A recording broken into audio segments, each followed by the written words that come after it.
Tiesos akibrokštai. Sveiki gyvi visi. Kaip jau sakiau, šiandien mes pabandysim atsakyti į klausimus. Today we'll try to answer some questions. Turiu keletą klausimų, nežinau kiek suspėsim, gal visus suspėsim, tai atsakysim. I have some questions and I don't know if we will be able to answer all of them, but we'll see if we will make it. Turėjau klausimų mūsų požiūris į Izraelio valstybę. So the first question, what is our view, what is our opinion about the state of Israel? Kuo galim prisidėti prie jos gerovės, prie jos klestėjimo ir panašiai. How can we commit ourselves to that state's prosperity and welfare? Tai aš galiu pasakyti savo požiūrį į Izraelį. And I can now say what is my opinion about Israel. Ką aš manau apie šitą dabartinę žydų valstybę. And what I think about this current state of Israel. Tai yra blogis. This is evil. Tai yra blogis. This is evil. Visų pirma, tai yra neteisėta Toros požiūrio valstybė. And first of all, it is a unlawful state in the view of Torah. B. Jis įsikūrė priešingai Dievo valiai. And the second thing is that it was established against God's will. C. Nelegali morališkai. And the third part is that it is a state that is illegal morally. Ir veda žydų tautą ir judaizmą į didžiulės problemas, kurios ateityje bręsta, tuo jos prasidės. And this existence of the state pushes the Jewish nation into even deeper and graver problems, which will have their consequences soon. Šitaip bjauraščiai vadinama Izraelio valstybė neturi jokių simpatijų. And to this dirty thing that is called the Israel state, I have no sympathy. To this hideous thing that is called the Israel state, I have no empathy. Mano simpatijos ne žydo, ne izraelito, palestiniečių, arabų ir Irano pusėje. My sympathies are on the side of the Palestinians and the Arabs. Dabar žydų tarpe vyrauja toks požiūris. And now, in the current Jewish opinion, there is a main tendency kad Izraelis yra svarbi ir labai brangi kiekvienam žydų valstybė. That Israel is a very important and a very precious state for the Jews. Kad tai istorinė viso pasaulio žydų tėvynė. That it is the historical nation, the historical state of the historical fatherland of the whole of the Jewish nation. Kad tai Dievo duota žemė žydams, būtent žydų tautai. That it is a land that is given by God to Jews. Ir kad Dievo valia, jog visi žydai grįžtų į savo istorinę tėvynę Izraelį. And it is the claim that it is the will of God that all of the Jews would return to their historical fatherland. Tas žydas, kuris turi panašų įsitikinimą, kaip aš čia apibrėžiau. And that Jew which holds a similar opinion to which I just have described. Jis vadinamas sionistu. That Jew is called a Zionist. Jeigu mes paskaitysim sionistų literatūrą, and if we would read some Zionist literature, mes pamatysime, kaip jie iš Toros susitraukia tas eilutes, tas vietas. We will see how they pull out of Torah some of the texts, some of the places, kurios kalba, kad Dievas Palestiną atidavė Abraomui, Izaokui ir Jokūbui. That God gave Palestine to Abraham, Isaac and to Jacob. Ir jų palikuonims, žydams. And to their descendants, the Jews.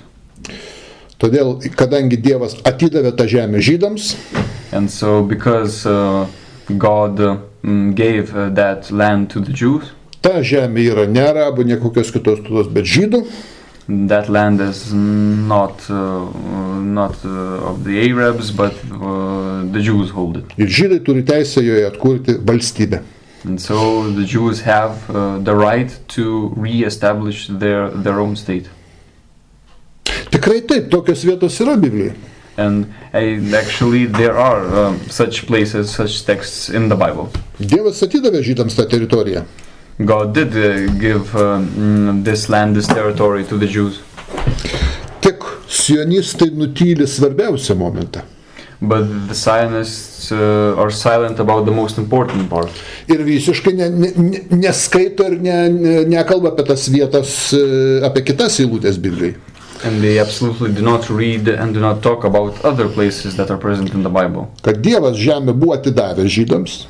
That God gave them the land. Ir pažadėjęs, kad žydai gyvens toje teritorijoje. And God promised that the Jews will live in that territory. Kol bus klusnus Dievo įsakymui. Until they will be they will listen to God and listen to His commandments. Bus paklusnus Dievo valiai. And they would listen to God's will.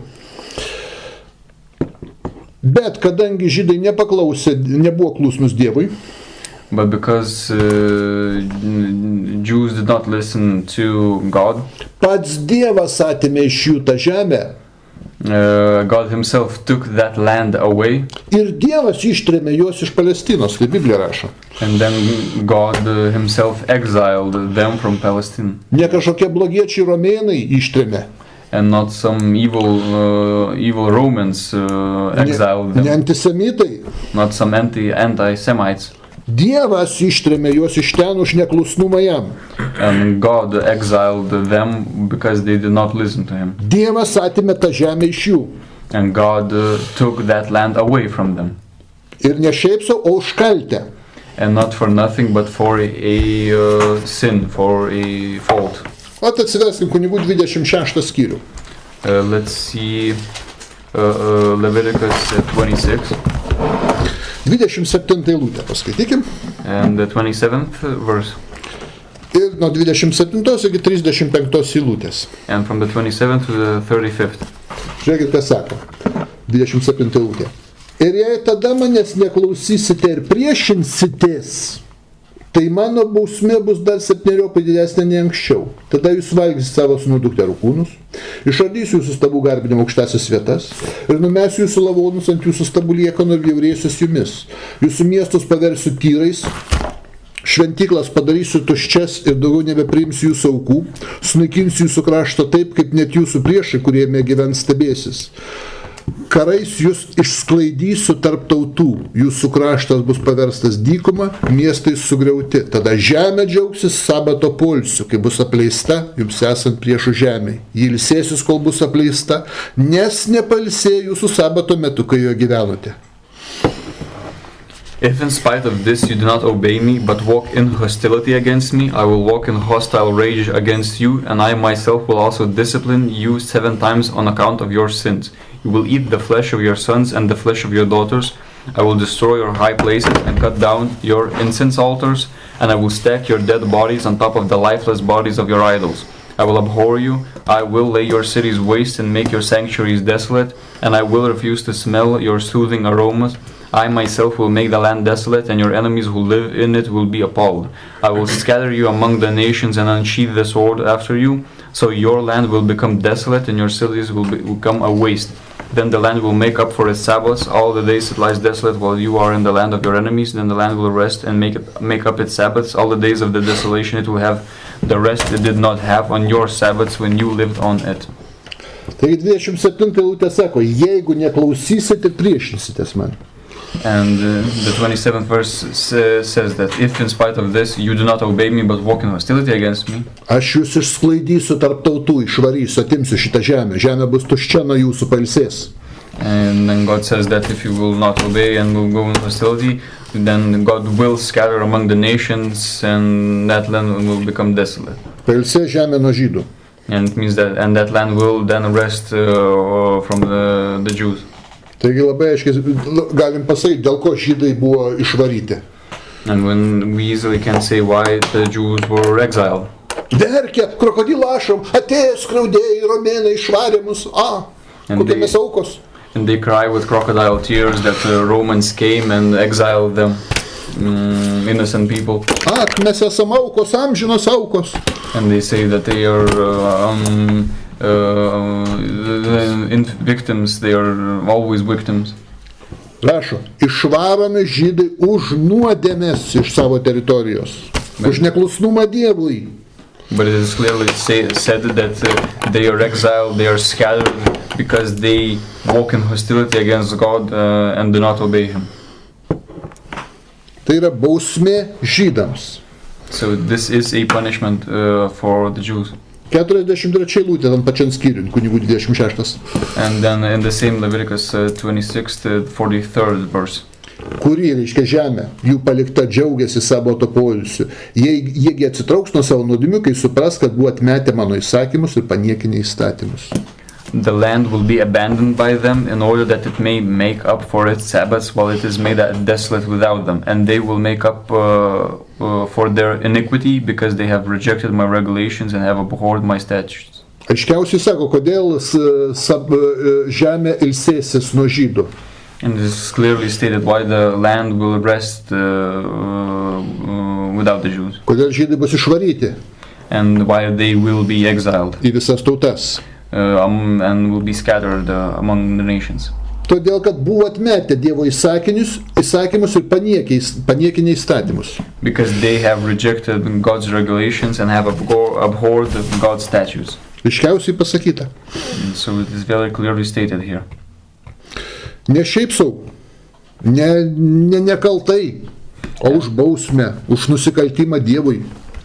And not for nothing, and not for those were not innocent people that were punished. This punishment came because they're for a sin, for a fault. Žydų tauta už nukrypimą nuo Dievo, už atsisakymą jo Toros gauna tokią bausmę. And the Jewish nation receives such a punishment because they strayed away from God. Galime atsiversti pakartoto įstatymą 28 skyrių. We can see Deuteronomy 28. Paskaitykim 15 eilutę. And let's read the 15th verse. Bet jei neklausysi viešpatės savo Dievo balso ir nesilaikysi bei nevykdysi visų jo įsakymų ir įstatymų, kuriuos aš tau skelbiu, visi šitie prakeikimai ateis ir pasivys tave. But if you ignore the Lord your God and are not careful to keep all His commandments and statutes I am giving you today, then all these curses will come upon you in full force. Sako, jeigu nevykdysi įstatymą, bus tokios bausmės ateis. And so it's clearly said in this text that if you will not obey the commandments, such curses will fall. Ir toliau šitas skyrius suvardina, kokios bausmės ateis. And those curses or punishments are then in this same chapter enumerated. Visų dabar neskaitykim bausmių. Let's not read all of the curses and punishments. Paskaitykim tik 36, 37 eilutes. Let's only read the 36th and the 37th verses. Kokia bus bausmė dar viena iš bausmių? What kind of punishment will follow? Tave ir tavo karalių viešpats atiduos tautai, kurios nepažinai, nei tu, nei tavo tėvai, ten tarnausi mediniams ir akmeniniams dievams. Tu tapsi pasibaisėjimu ir priežodžiu tose tautose, į kurias viešpats tave nuves. The Lord will force you and your king, whom you will appoint over you, to go away to a people whom you and your ancestors have not known, and you will serve other gods of wood and stone there. You will become an occasion of horror, a proverb, and an object of ridicule to all the peoples to whom the Lord will drive you. Aiškiausiai sako, kad už Toros laužymą, už bausmę bus tremtis.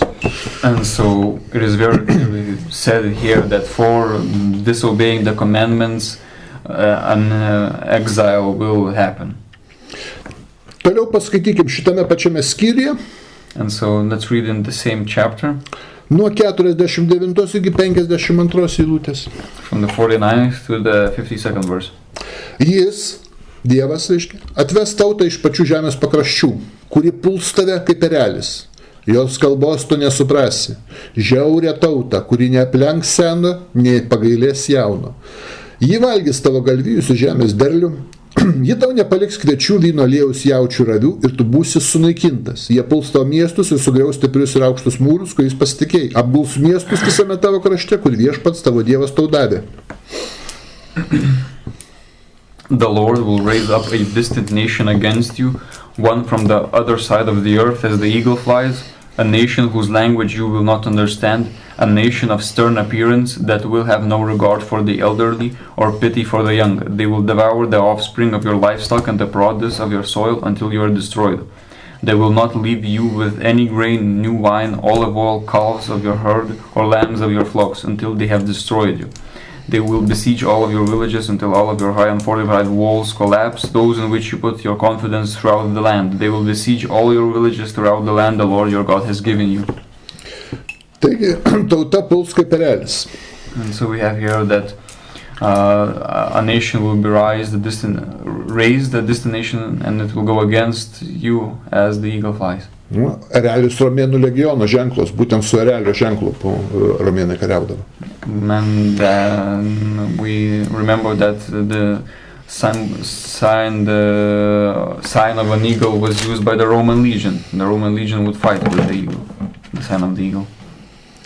Toliau galim šitam pačiam skyriui paskaityti. And then we can read in the same chapter, 58 eilutė. the 58th verse. Jei nesilaikysi ir nevykdysi visų šito įstatymo žodžių, kurie surašyti šioje knygoje, ir nebijosi šlovingo ar baisaus vardo viešpaties tavo Dievo, If you refuse to obey all the words of this law, the things written in this scroll, and refuse to fear this glorious and awesome name, the Lord your God. ir vėl toliau Dievas vardina bausmes, kokias bus, jeigu sulaužys Dievo įsakymą. And yet again, then God enumerates the punishments which will be imminent if those laws will be broken. Irgi visų dabar bausmių neskaitykim, paskaitykim tik 64 eilutę. And let's not read all of those curses, punishments, but let's read the 64th verse. Viena iš bausmių, 64 eilutė prašyta. And then in the 64th verse, one of those punishments is described. Viešpats išsklaidys tave tarp visų tautų, nuo vieno žemės krašto iki kito, ten tarnausit kitiems dievams, medžiui ir akmeniui, kurių nežinojo nei tu, nei tavo tėvai. The Lord will scatter you among all nations from one end of the earth to the other. There you will worship other gods that neither you nor your ancestors have known, gods of wood and stone. Bausmė į visas tautas tremtis, išsklaidys tarp visų tautų. And so this is a punishment, a scattering among all nations. O juk taip ir atsitiko mūsų eros pradžioje, ar ne? And this was actually the case in the start of our era. Po to žydai atsidūrė praktiškai visose pasaulio tautose. And after that, the Jews practically found themselves among all of the ends of the earth.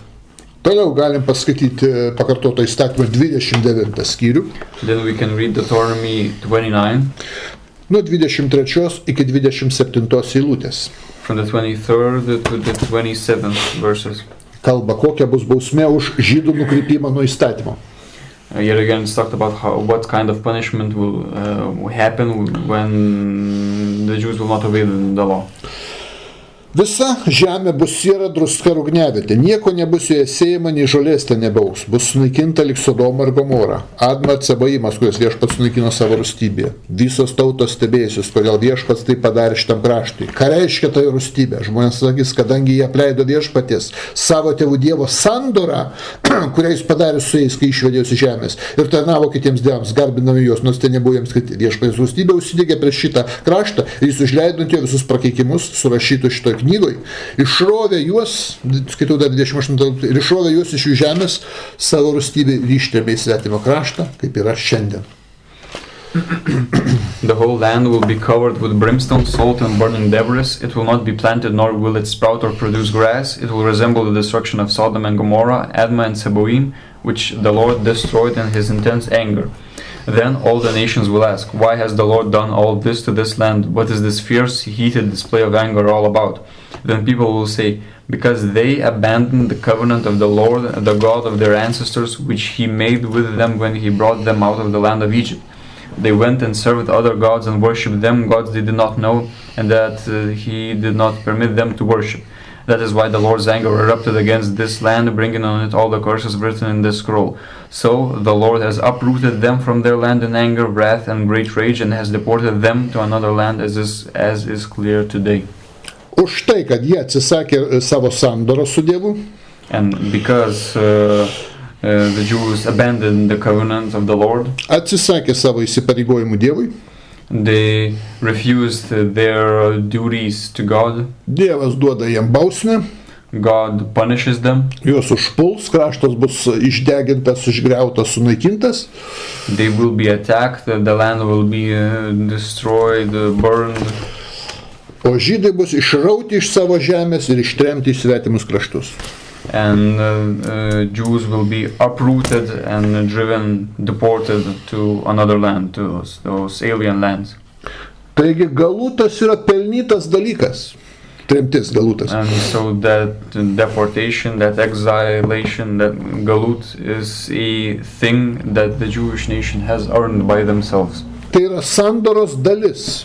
This is a part of the covenant. Ji būtina galutas, jeigu žydai sulaužė sandorą.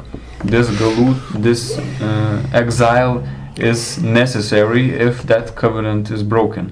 Tai tremtis nuo Dievo. This exile is from God.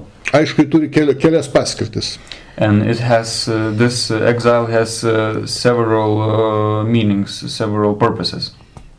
Nubaus tautą už atkritimą nuo Dievo įstatymų. And one of those purposes, the first one is that this is a form of punishment, and this is a form of punishment to the Jewish nation. B. The second thing, pažeminti žydus, to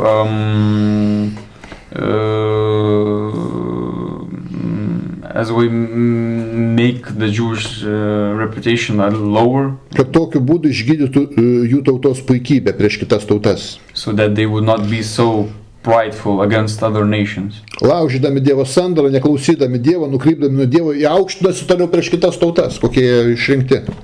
And while breaking the covenant of the Lord, they still were very prideful and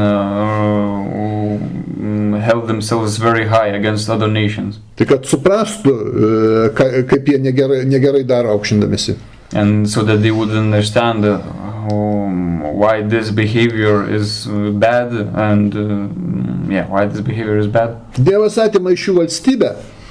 God takes that state away from them. Ir jie priversti gyventi tų tautų, prieš kurias aukštinosi valstybėse, būti priklausomi nuo jų. And then they are forced to live in those other states that which were alien to them, so that they cannot be prideful in that sense. Būti valdomiems tų tautų. And then in such a way they cannot be prideful against those alien states because they are ruled by those states. Kad sunaikinti žydų puikybę. And in this way that pride has no basis and it is destroyed. C. The third thing. Tremtis yra Dievo skirtas laikas atgailauti, susiprasti ir atsiversti į Toros judaizmą. The exile is a time, a period in which it is given for the Jewish nation to repent, to understand what has happened, and to convert to the Judaism of the Torah. Dievas nesunaikino tos nukrypusios tautos už nuodėmės, už atkritimą. And God did not destroy the nation because of the sin, because of straying away. Bet tiesiog ištrėmė, duoda jam laiką susiprasti. But they were only exiled and they were given time to understand what has happened. Ir padaryti atgailą. And to repent. Ir pataisyti, kas negerai. And to fix the things that were wronged. Ir D. And the fourth thing. Tremtis yra įrodymas žydų tautai. And the exile is a proof to the Jewish nation. Kad su jų religija ne viskas gerai ir su jų praktika. That with their religion some things are wrong and that some things with their practice are not right. Jeigu tas talmudinis judaizmas būtų toks geras ir teisingas, if that Talmudic Judaism would be so good and righteous, tai nebūtų jie ištremti. They would not have been exiled. Nes Biblijoje skaitėm, kad ištremimas yra tada, kai nukrypstama nuo sandoros. Because we have read in the Bible that exile happens when that covenant is broken, when it is strayed away from the covenant. Vadinasi, kai dauguma tautos perėjo prie talmudinio judaizmo, Dievas traktavo kaip nukrypimą nuo sandoros. And it means that when the majority of the nation converted to the Talmudic Judaism, God counted that as straying away from the covenant. Ir tada pradeda veikti juridinio kodekso vadinama Tora straipsnis. And then so instantly a article of the Torah is then activated when this straying away of the covenant happens. Nukrypot, tremtis. And when you stray away, exile happens. Tai įjungus smegenis nesunku suprasti. And so when turns on their brains, it is very easy to understand. Jeigu mūsų ištrėmė, tai vadinasi, mes nukrypom nuo sandoros, mes atmetėm sandorą. If we are exiled, it is clear that we have strayed from the covenant. Betgi dauguma tautos praktikuoja talmudinį judaizmą. But the majority of the nation still practices that Talmudic Judaism. Vadinasi, tas judaizmas ir yra atkritimas nuo sandoros. And when they practiced that Talmudic Judaism, they were exiled, and that means that that Talmudic Judaism is the reason why they were exiled. Dabar dėmesio, svarbiausias momentas. And our attention, the most important moment. Šita Dievo paskirta bausmė, tremtis, galutas. And this punishment that was given by God, this exile, this galut, turi baigtis tada, kada pats baigsis paties Dievo nustatytas terminas, tai tremčiai. It will end then when that term which God had established ends. Niekada patys žydai susigalvos. Not when the Jews themselves think it is over. Sakys, ai gerai, pabuvom tremti, dabar grįžtame ir atkuriam savo valstybę. And it is not on their will. It is not for them to decide when is the exile enough and they then can go and recreate the state. O kada baigsis Dievo nustatytas terminas? But it is not the case that this is their will. When will it happen? But when God's foreseen term ends, then the state will be able to be re-established. Žinot, nusikaltėlis patekęs į kalėjimą. And it is clear that when a criminal gets to jail, iš jo išeis ne tada, kada jis pats susigalvos. And that criminal will come out of the jail not when that criminal thinks that it is time for him to go. O tada, kada baigsis teismo paskirtas terminas. But only then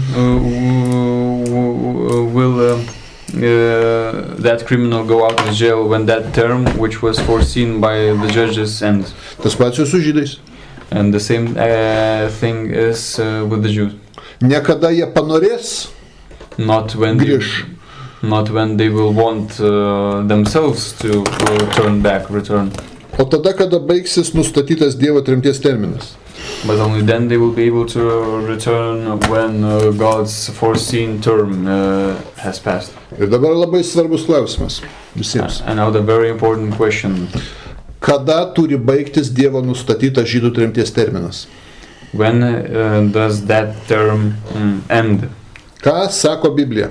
And what does the Bible say about it? Biblija sako labai aiškiai. And the Bible is very clear on this. Atėjus Mesijui. When the Messiah comes. Tik tai tada, iki Mesijų žydai privalo gyventi be savo valstybės. And until the Messiah comes, the Jews must live without a state. Tai aiškiausiai Biblijai pasakytas dalykas. And it is a very clear thing that is stated in the Bible.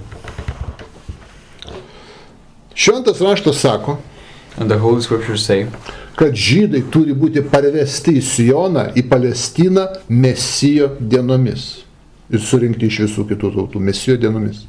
The Jews must be returned to Zion, to Palestine at the days of the Messiah.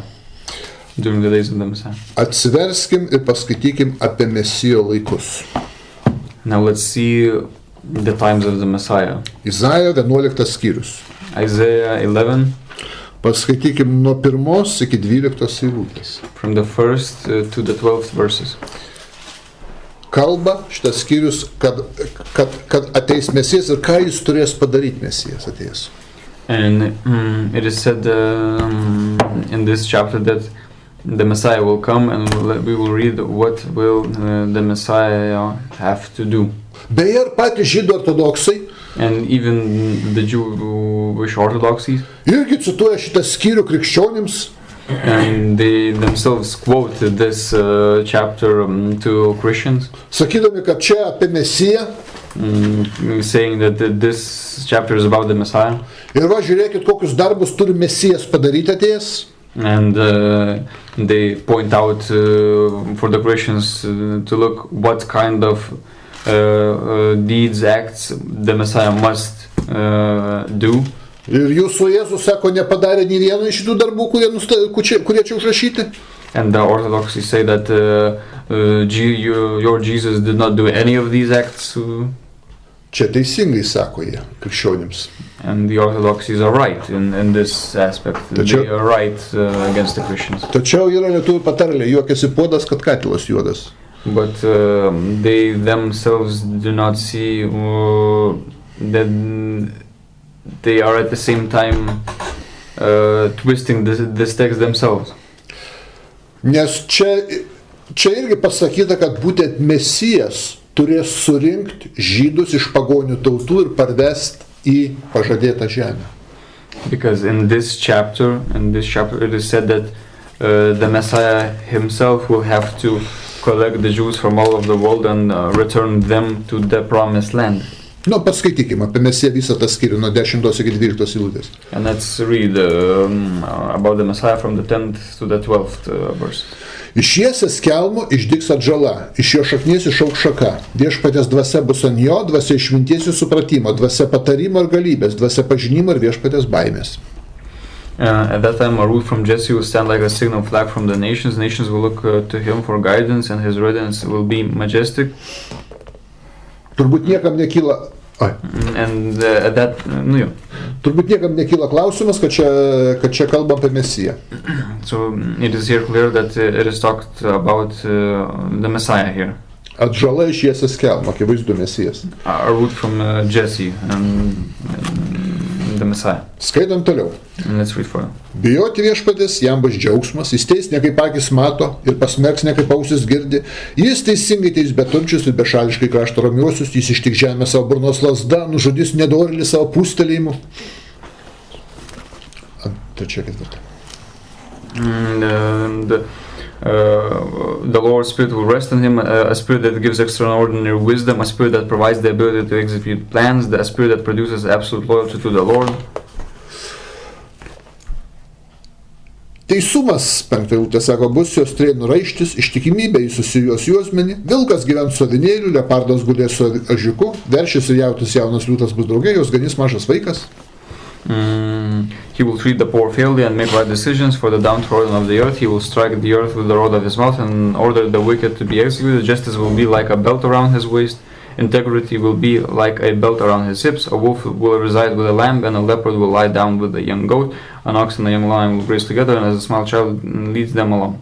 Tai karvė ir lokys ganysis, jaunikliai guls drauge, liūtas šiaudus kaip jautis, motinas maitinamas kūdikis žais prengė survą ir mažas vaikas kišankai gyvatė suolą. Niekas nekenks ir nežudys mano šventame kalne. Kaip vanduo pripildo jūrą, taip žemė bus pilna viešpaties pažinimo. A cow and a bear will graze together, their young will lie down together, a lion like an ox will eat straw, a baby will play over the hole of a snake, over the nest of a serpent, an infant will put his hand. They will no longer injure or destroy on my entire royal mountain, for there will be universal submission to the Lord's sovereignty, just as the waters completely cover the sea. Nu, akivaizdu, kalba apie Mesijo laikus. So we see that it is here it's talked about the times of the Messiah. Ką Mesijas atėjęs žemėje padarys? Kaip atrodys pasaulis prie Mesijo? What will the Messiah do when he comes? How will the earth look when he comes? Ir dabar skaitom toliau nuo 10 iki 12 eilutės. And now let's read further from the 10th to the 12th verses. Ta diena Jiesės šaknis bus vėliava tautoms. Pagonys ieškos jo, nes jo poilsis bus šlovingas. Tuomet Viešpats vėl pakels ranką, gelbėti savo tautos likutį, kuris bus likęs Asirijai, Egipte, Patrose, Kuše, Elame, Šinarė, Matė ir jūros salose. Jis iškels vėliavą tautoms, surinks Izraelio pabėgėlius ir Judo išsklaidytosius iš 4 žemės kraštų. At that time, a root from Jesse will stand like a signal flag for the nations. Nations will look to him for guidance, and his residence will be majestic. At that time, the sovereign master will again lift his hand to reclaim the remnant of his people from Assyria, Egypt, Pathros, Cush, Elam, Shinar, Hamath, and the seacoasts. He will lift a signal flag for the nations. He will gather Israel's dispersed people and assemble Judah's scattered people from the 4 corners of the earth. 11 eilutė sako, tuomet žodis yra. And the 11th verse starts with at that time. Taigi tuomet, kai Mesijas, Jėzės šaknies atžala bus atėjęs. And so at that time, meaning when that root from Jesse, when the Messiah will have come. Tada bus žydų tautos likutis išgelbėtas, iš visų kraštų atvestas į Izraelio šalį.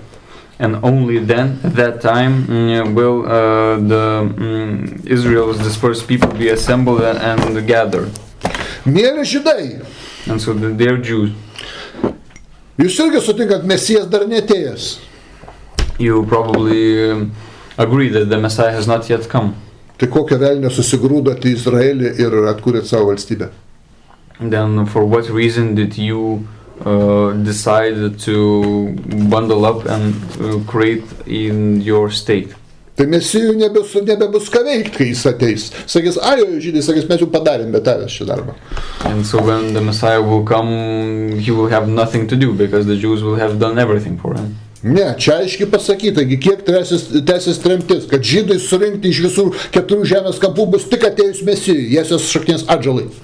And so here it's very clearly stated, the term is very clearly given, that only then this will be allowed when the Messiah will have come. He will be the one that gathers. Aiškiausiai pasakyta, nebegalima aiškiau be pasakyti. And so this is very clearly stated. Kol neatėjo Mesijas, jokios Izraelio valstybės būti negali. And when there is no Messiah, no kind of state of Israel can exist. Tai savivalė. This is just the width of the will. Čia lygiai tas pats, kokio nors bendruomeniai sinagogai susirinko, atkuriam kojenus kunigus, pasiskiriam vyriausią kunigą, vyriausią kojeną ir aukas pradedam aukoti. This is the same as some kind of a community would gather up and just decide to re-establish the institute of the priests and say that let's then select our Cohens, select our highest priests and so on. Patys pasistatom Saliamono šventyklą, numeris 3. And then they would claim that and then they would think up that they can build for themselves the third temple, the Solomon's temple. Kaip tas atrodytų kaip šventvagystė? That would look like desecration. Such acts would look like a desecration. Tai va lygiai tas pats su Izraelio valstybės atkūrimu ir žydų suvažiavimu į Palestiną. And this is the same thing with the state of Israel and with the gathering of the Jews around Palestine. Tai yra Mesijo darbas, Mesijo reikalas. This is the job of the Messiah. Tai yra saviveikla. But now the current state of affairs, this state of Israel is just a width of the will. It is only a play. Labai bjauri šventvagystė. And a hideous desecration. Dar atsiverskim apie Mesiją, paskaitykim Jeremiją 23 skyrių. Let's read about the Messiah more in Jeremiah 23. Nuo 5 iki 8 eilutės paskaitykim. From the 5th to the 8th verses. Taip sako Viešpats Izraelio atsiprašau.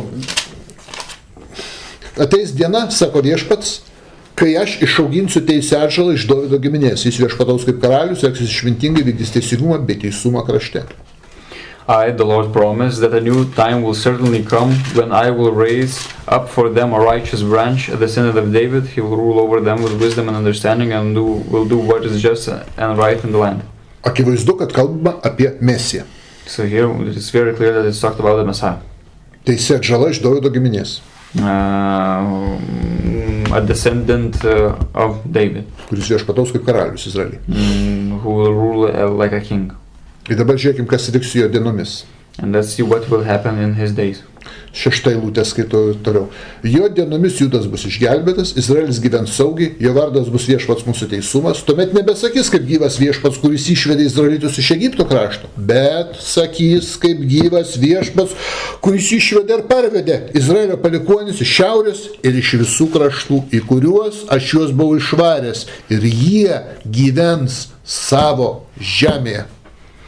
Under his rule, Judah will enjoy safety and Israel will live in security. This is the name he will go by. The Lord has provided us with justice. So I, the Lord, say, a new time will certainly come. People now affirm their oaths with, I swear as surely as the Lord lives who delivered the people of Israel out of Egypt. But at that time, they will affirm them with, I swear as surely as the Lord lives who delivered the descendants of the former nation of Israel from the land of the north and from all the other lands where he had banished them. And at that time they will live in their own land. Taigi 7 eilutė sako, tuo met. And so in the 7th Tada. In the 6th verse it said that under his rule, under Messiah. Taigi Mesijo dienomis pradės visi sakyti, kad palaimintas Dievas, kuris išvedė iš visų tautų ir parvedė žydus į Izraelio žemę.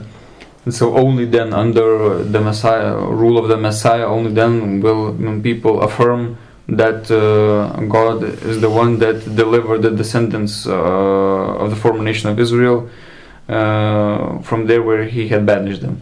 Ką tu viešpatie, nereikia jokio Mesijų, dabar jie sako, kad Dievas mus parvedė iš visų tautų ir davė Izraelio žemę ir atkurt valstybę. But some contemporary Jews say that they act as if they would say that they do not need God's help. They just collected themselves and recreated the state without the need of the Messiah. Ne Mesijo laikais sakyti reikės, kad Dievas parvedė žydus į Palestiną, o jau dabar netėjus Mesijui. Sionistai sako, dabar Dievas jau veda, viskas parvedė, be jokio Mesijo. And some Zionists even say that they do not need any kind of Messiah. They can say now in their contemporary times that God has delivered them. Jūs suprantat, brangiai, kokia bjaurastis yra tas Izraelis?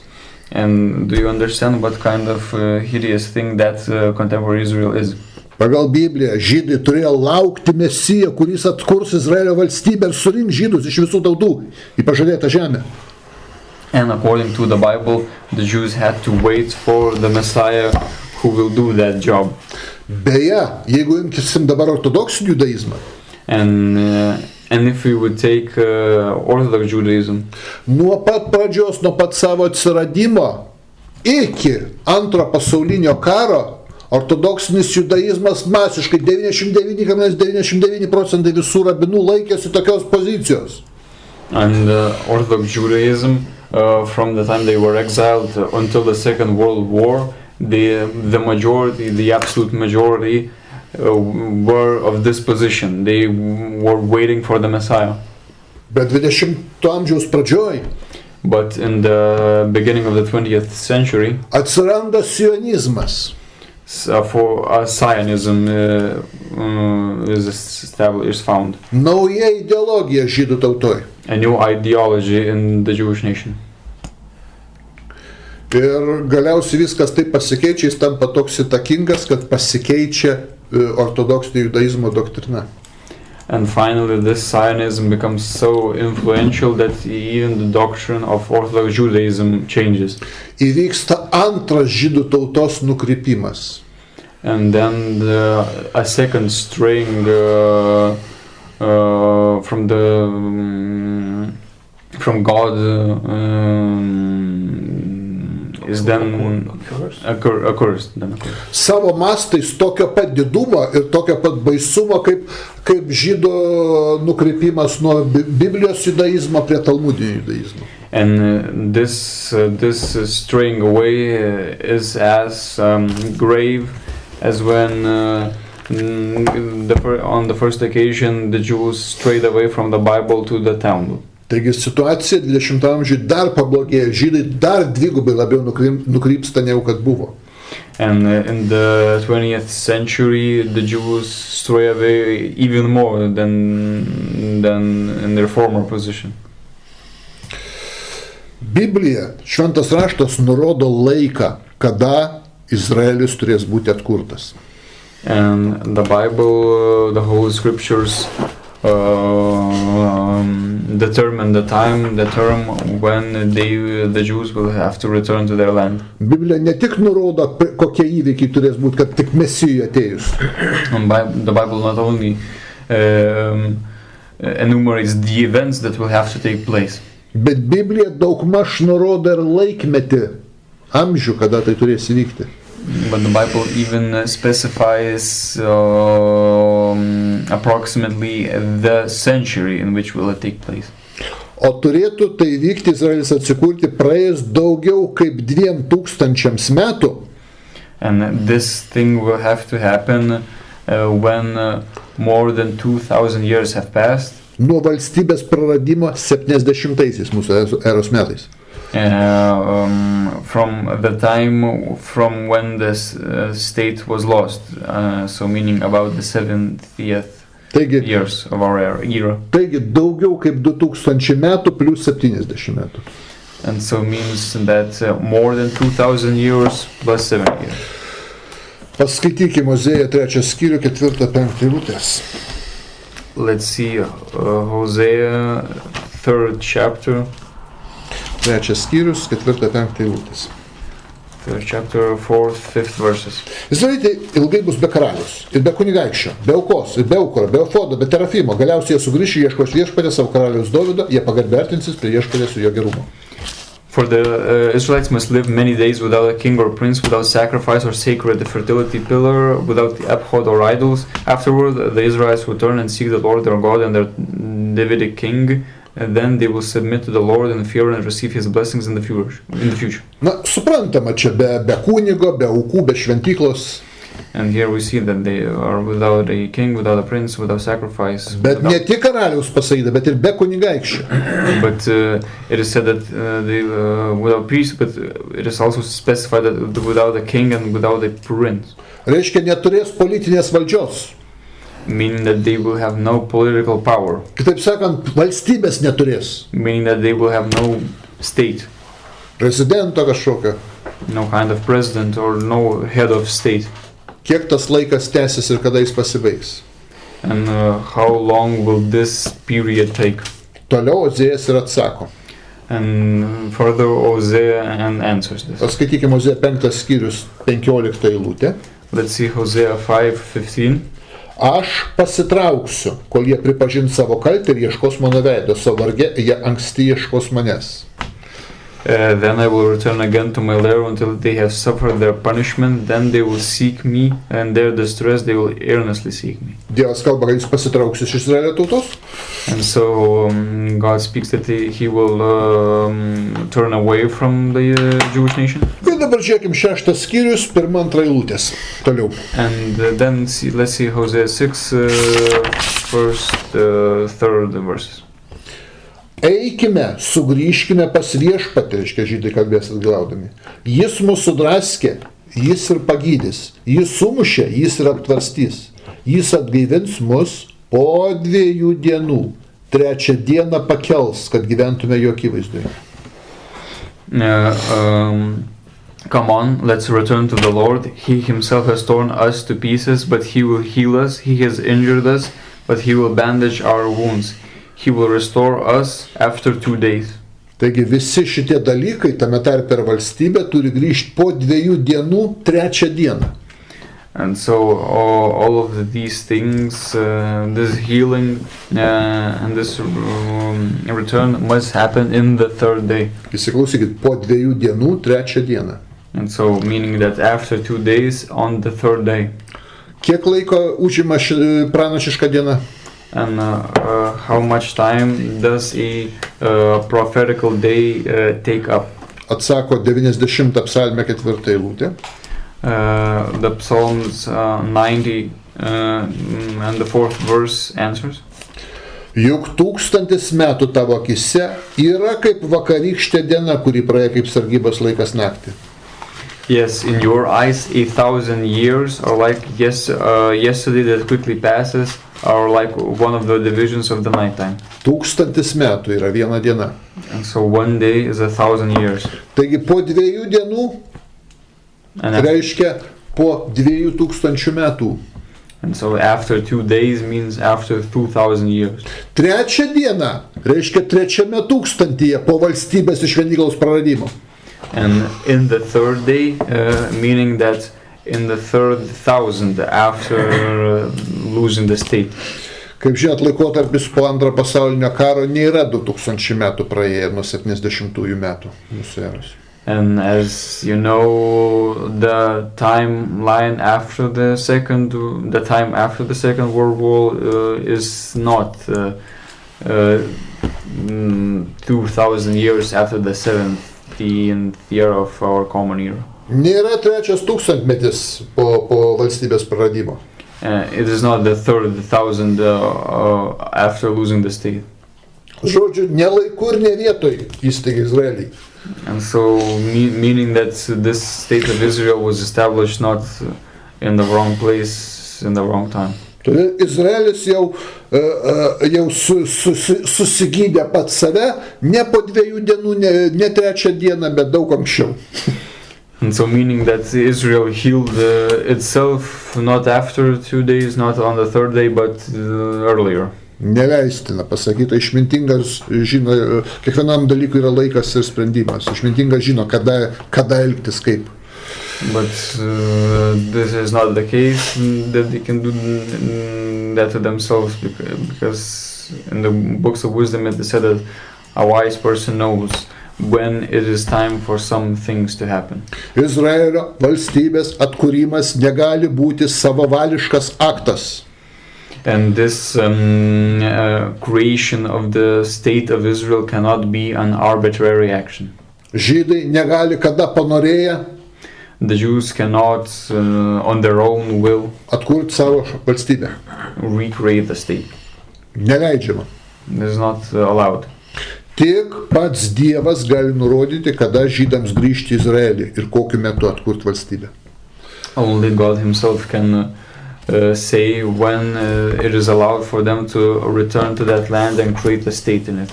Ir Biblijai pasakyta, ne jūs nuspręsit, kada grįžti ir atkurti valstybę. And in the Bible it is said that not you will decide when that state should be reestablished. O pasakyta, kad pats Dievas atkurs tą valstybę. But it is said that God Himself will reestablish that state. Jeremija 23:3 paskaitykim. Let's read Jeremiah 23:3. Dievas sako, aš pats surinksiu savo bandos likutį iš visų šalių, į kurias aš jas išvariau, ir sugrąžinsiu į ganyklą, ten jos bus vaisingos ir dauginsis.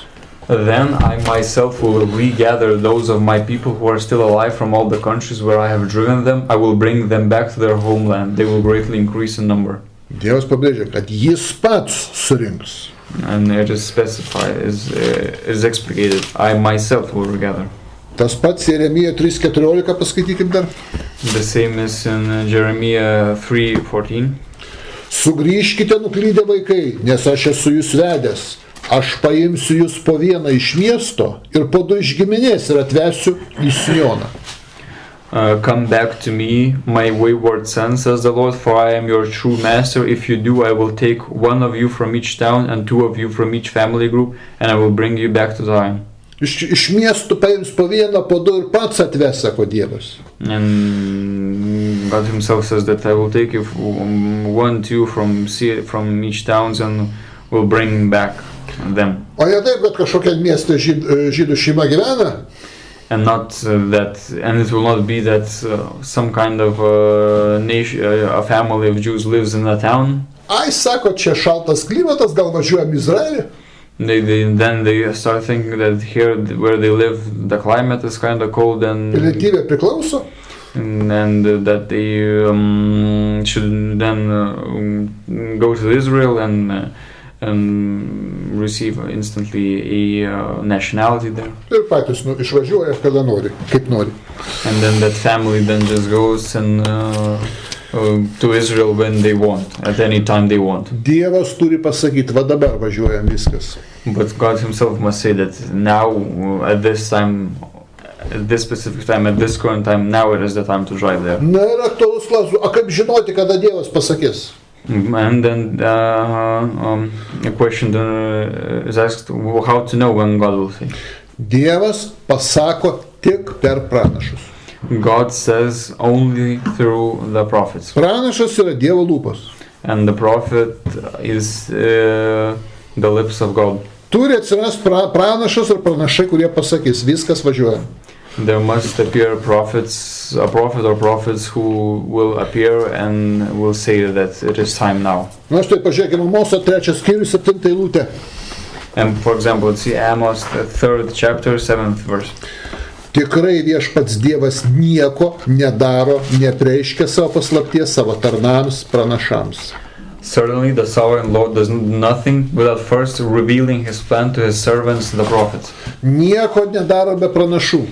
And so means it is clear that does nothing without first revealing to prophets. Jeigu kažkoks svarbus Izraelio tautai įvykis, būtinai ateis pranašai ir perspės ir pasakys, kokią Dievo valią ir ką daryti.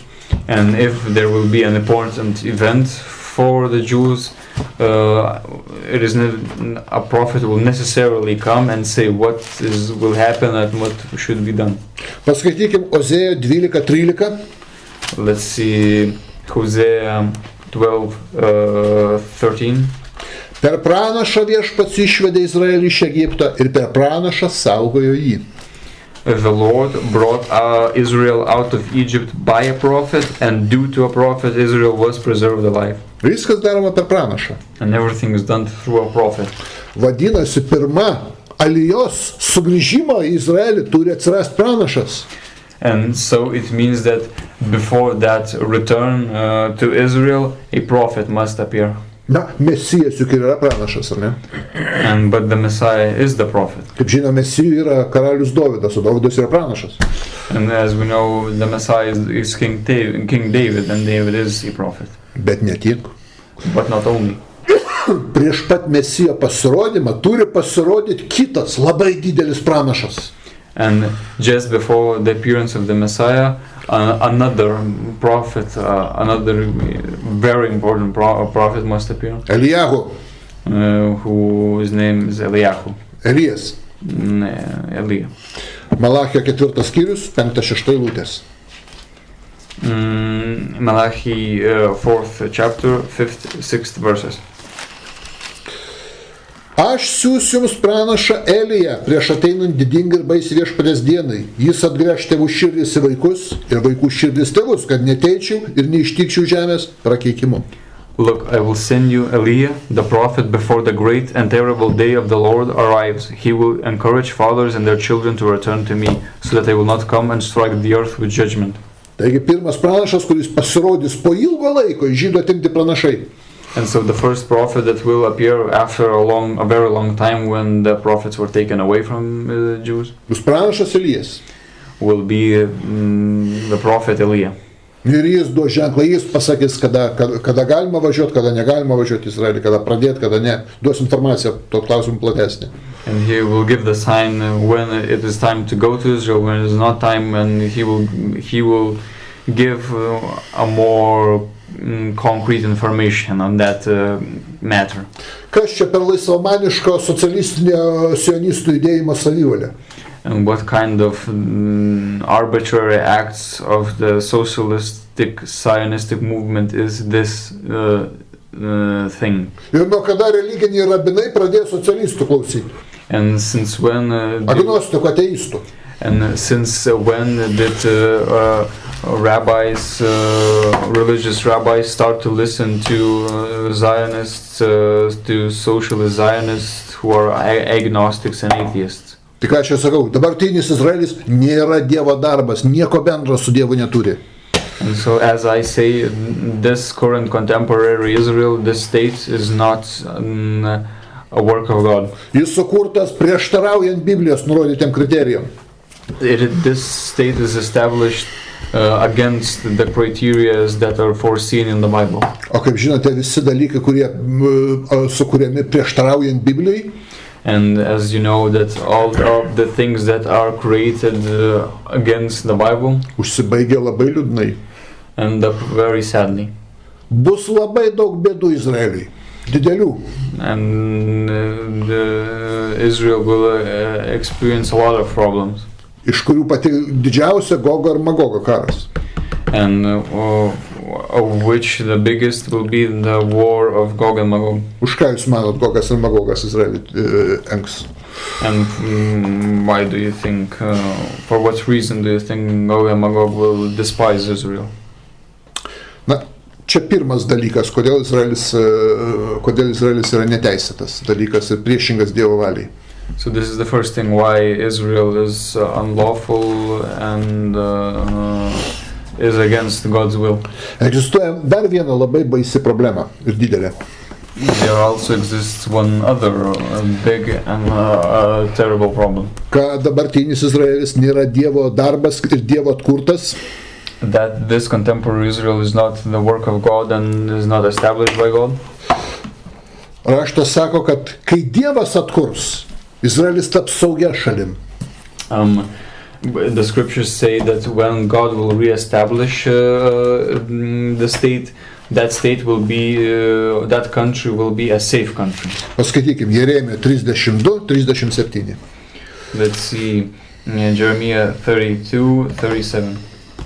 Aš juos surinksiu iš visų šalių, po kurią susirūstinėsiu supykęs įsklaidžiau, juos sugrąžinsiu šitą vietą ir leisiu jiems saugiai gyventi. I will certainly regather my people from all the countries where I will have exiled them in my anger, fury and great wrath.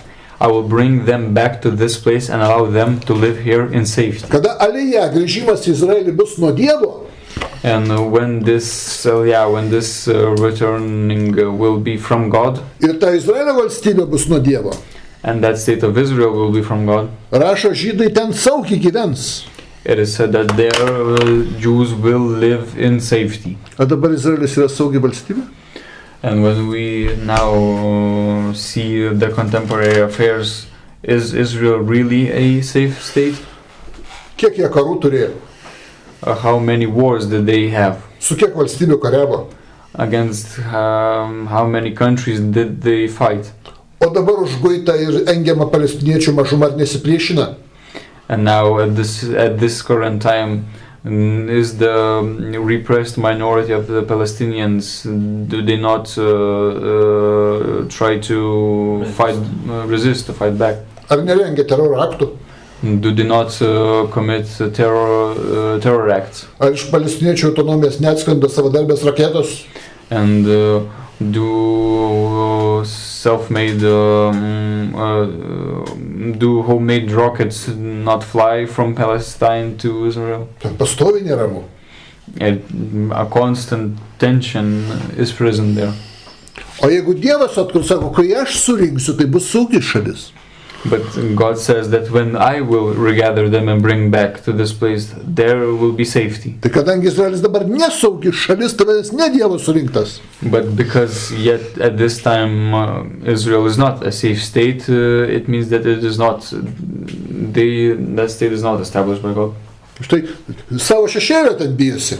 They at that time they're so afraid, they're even afraid, so much terror is around them, they're even afraid of their own shadow. Ten kariuomenėje tarnauja vyrai, moteris, naminiai gyvūnėliai, drūzai, visi. And in that state, everything that moves serves the army. Saugioj šalyje, ar ne? In that safe country. Jokas ima. Dar toliau, sako, kai Dievas atkurs Izraelį. And it is said further that when God will reestablish Israel, tai nebus šiaip atkūrimas. It will not just be an arbitrary reestablishing. Sako, tada sudarysiu amžiną sandorą su jais. It is said that then at that time an eternal covenant will be made. Skaitant 37 eilutę, sako, aš surinksiu iš visų šalių, taip? And we read the 37th verse that I will bring them back to this place from all the countries I will gather them. Ir 40 eilutė prasideda, aš sudarysiu su jais amžiną sandorą. And the 40th verse says, I will make an everlasting covenant. O kas yra amžinoji sandora? But what is that everlasting covenant? užsidėjus kepurytę palinksėti prie sienos? Is it to put on a little hat and bow a few times before a wall? Nu, daugelis orto idiotų taip ir mano, kad čia sandora. Most of the ortho idiots think that this is the actual covenant. Amžina sandora koenų, tarnystė ir šventyklos aukomis. And but the everlasting covenant is the sacrifices, or the sacrifices. Cohen Institute. Valdant Dovidui. And under the rule of David. Štai ko. Bet dabar žiūrėkit, žydai atvyko į Izraelį, valstybė tai kūrė, o amžinos sandoros tai nėra, nesudaro Dievas. And at this time we can see that the Jews return to Israel, but no everlasting covenant is present. A kodėl jau 70 metų kaip atvyko, valstybė sukūrė ir nesudaro sandoros, kažkodėl tai. But when the state is already established for a time, no covenant is still present. Ne Dievo valia ir ne Dievo laikas nustatyta šitą Izraelio valstybę atsirasti. Čia saviveikla. But there's no covenant because this is only the arbitrary will of the Jews to reestablish the state, but it's not the will of God. Ir skaitom toliau 40 eilutės, kas dar bus. And let's read the 40th verse further. Aš įdėsiu jų širdį savo baimę, kad jie nepaliktų manęs. I will fill their hearts and minds with respect for me so that they will never again turn away from me. Wow, 40% visų žydų Izraelyje jokios religijos nepraktikuoja ir abejoja Dievo buvimu. And at this time, at the contemporary state of Israel, 40% of the Jews do not confess any religion and doubt God's existence. Tie sako, kurie išpažįsta judaizmo religiją, pusė iš jų jos praktiškai nepraktikuoja, tik tai teoriškai laikosi, kad priskiria save. And half of those who say that they practice Judaism do not practice, half of those who confess Judaism, half of them do not practice it, only theoretically confess it. O ta visiška mažuma žydų tautoj, kuri laikosi kažko, praktikuoja uoliai. And that absolute majority of the Jewish nation which follows something and practices something. Praktikuoja ne biblinį judaizmą, o visiškai tą religiją, talmudinį judaizmą. Practices not the biblical Judaism, but the Talmudic Judaism. Tai akivaizdu, kad čia Izraelis ne Dievo sukurtas. And it's very clear that Israel is not created by God. This is Israel. Biblija sako, kad Izraelyje žydai gyvens pagal Dievo valią, vykdys viską. And it is said that people who will live in Israel, the Jews who live in Israel, will live according to God's will. Gaus naują širdį, naują dvasią. Will receive new hearts and new minds. Pažiūrėkime Ezechielio 36 skyrių. Let's see Ezekiel's 36th chapter. Nuo 24 iki 28 eilutės. From the 24th to the 28th verses.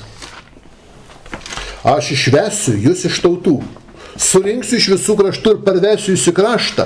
Ir žiūrėkit, kas bus, kai parves. Aš apšlakstysiu iš švarių vandenį, jūs tapsit švarus.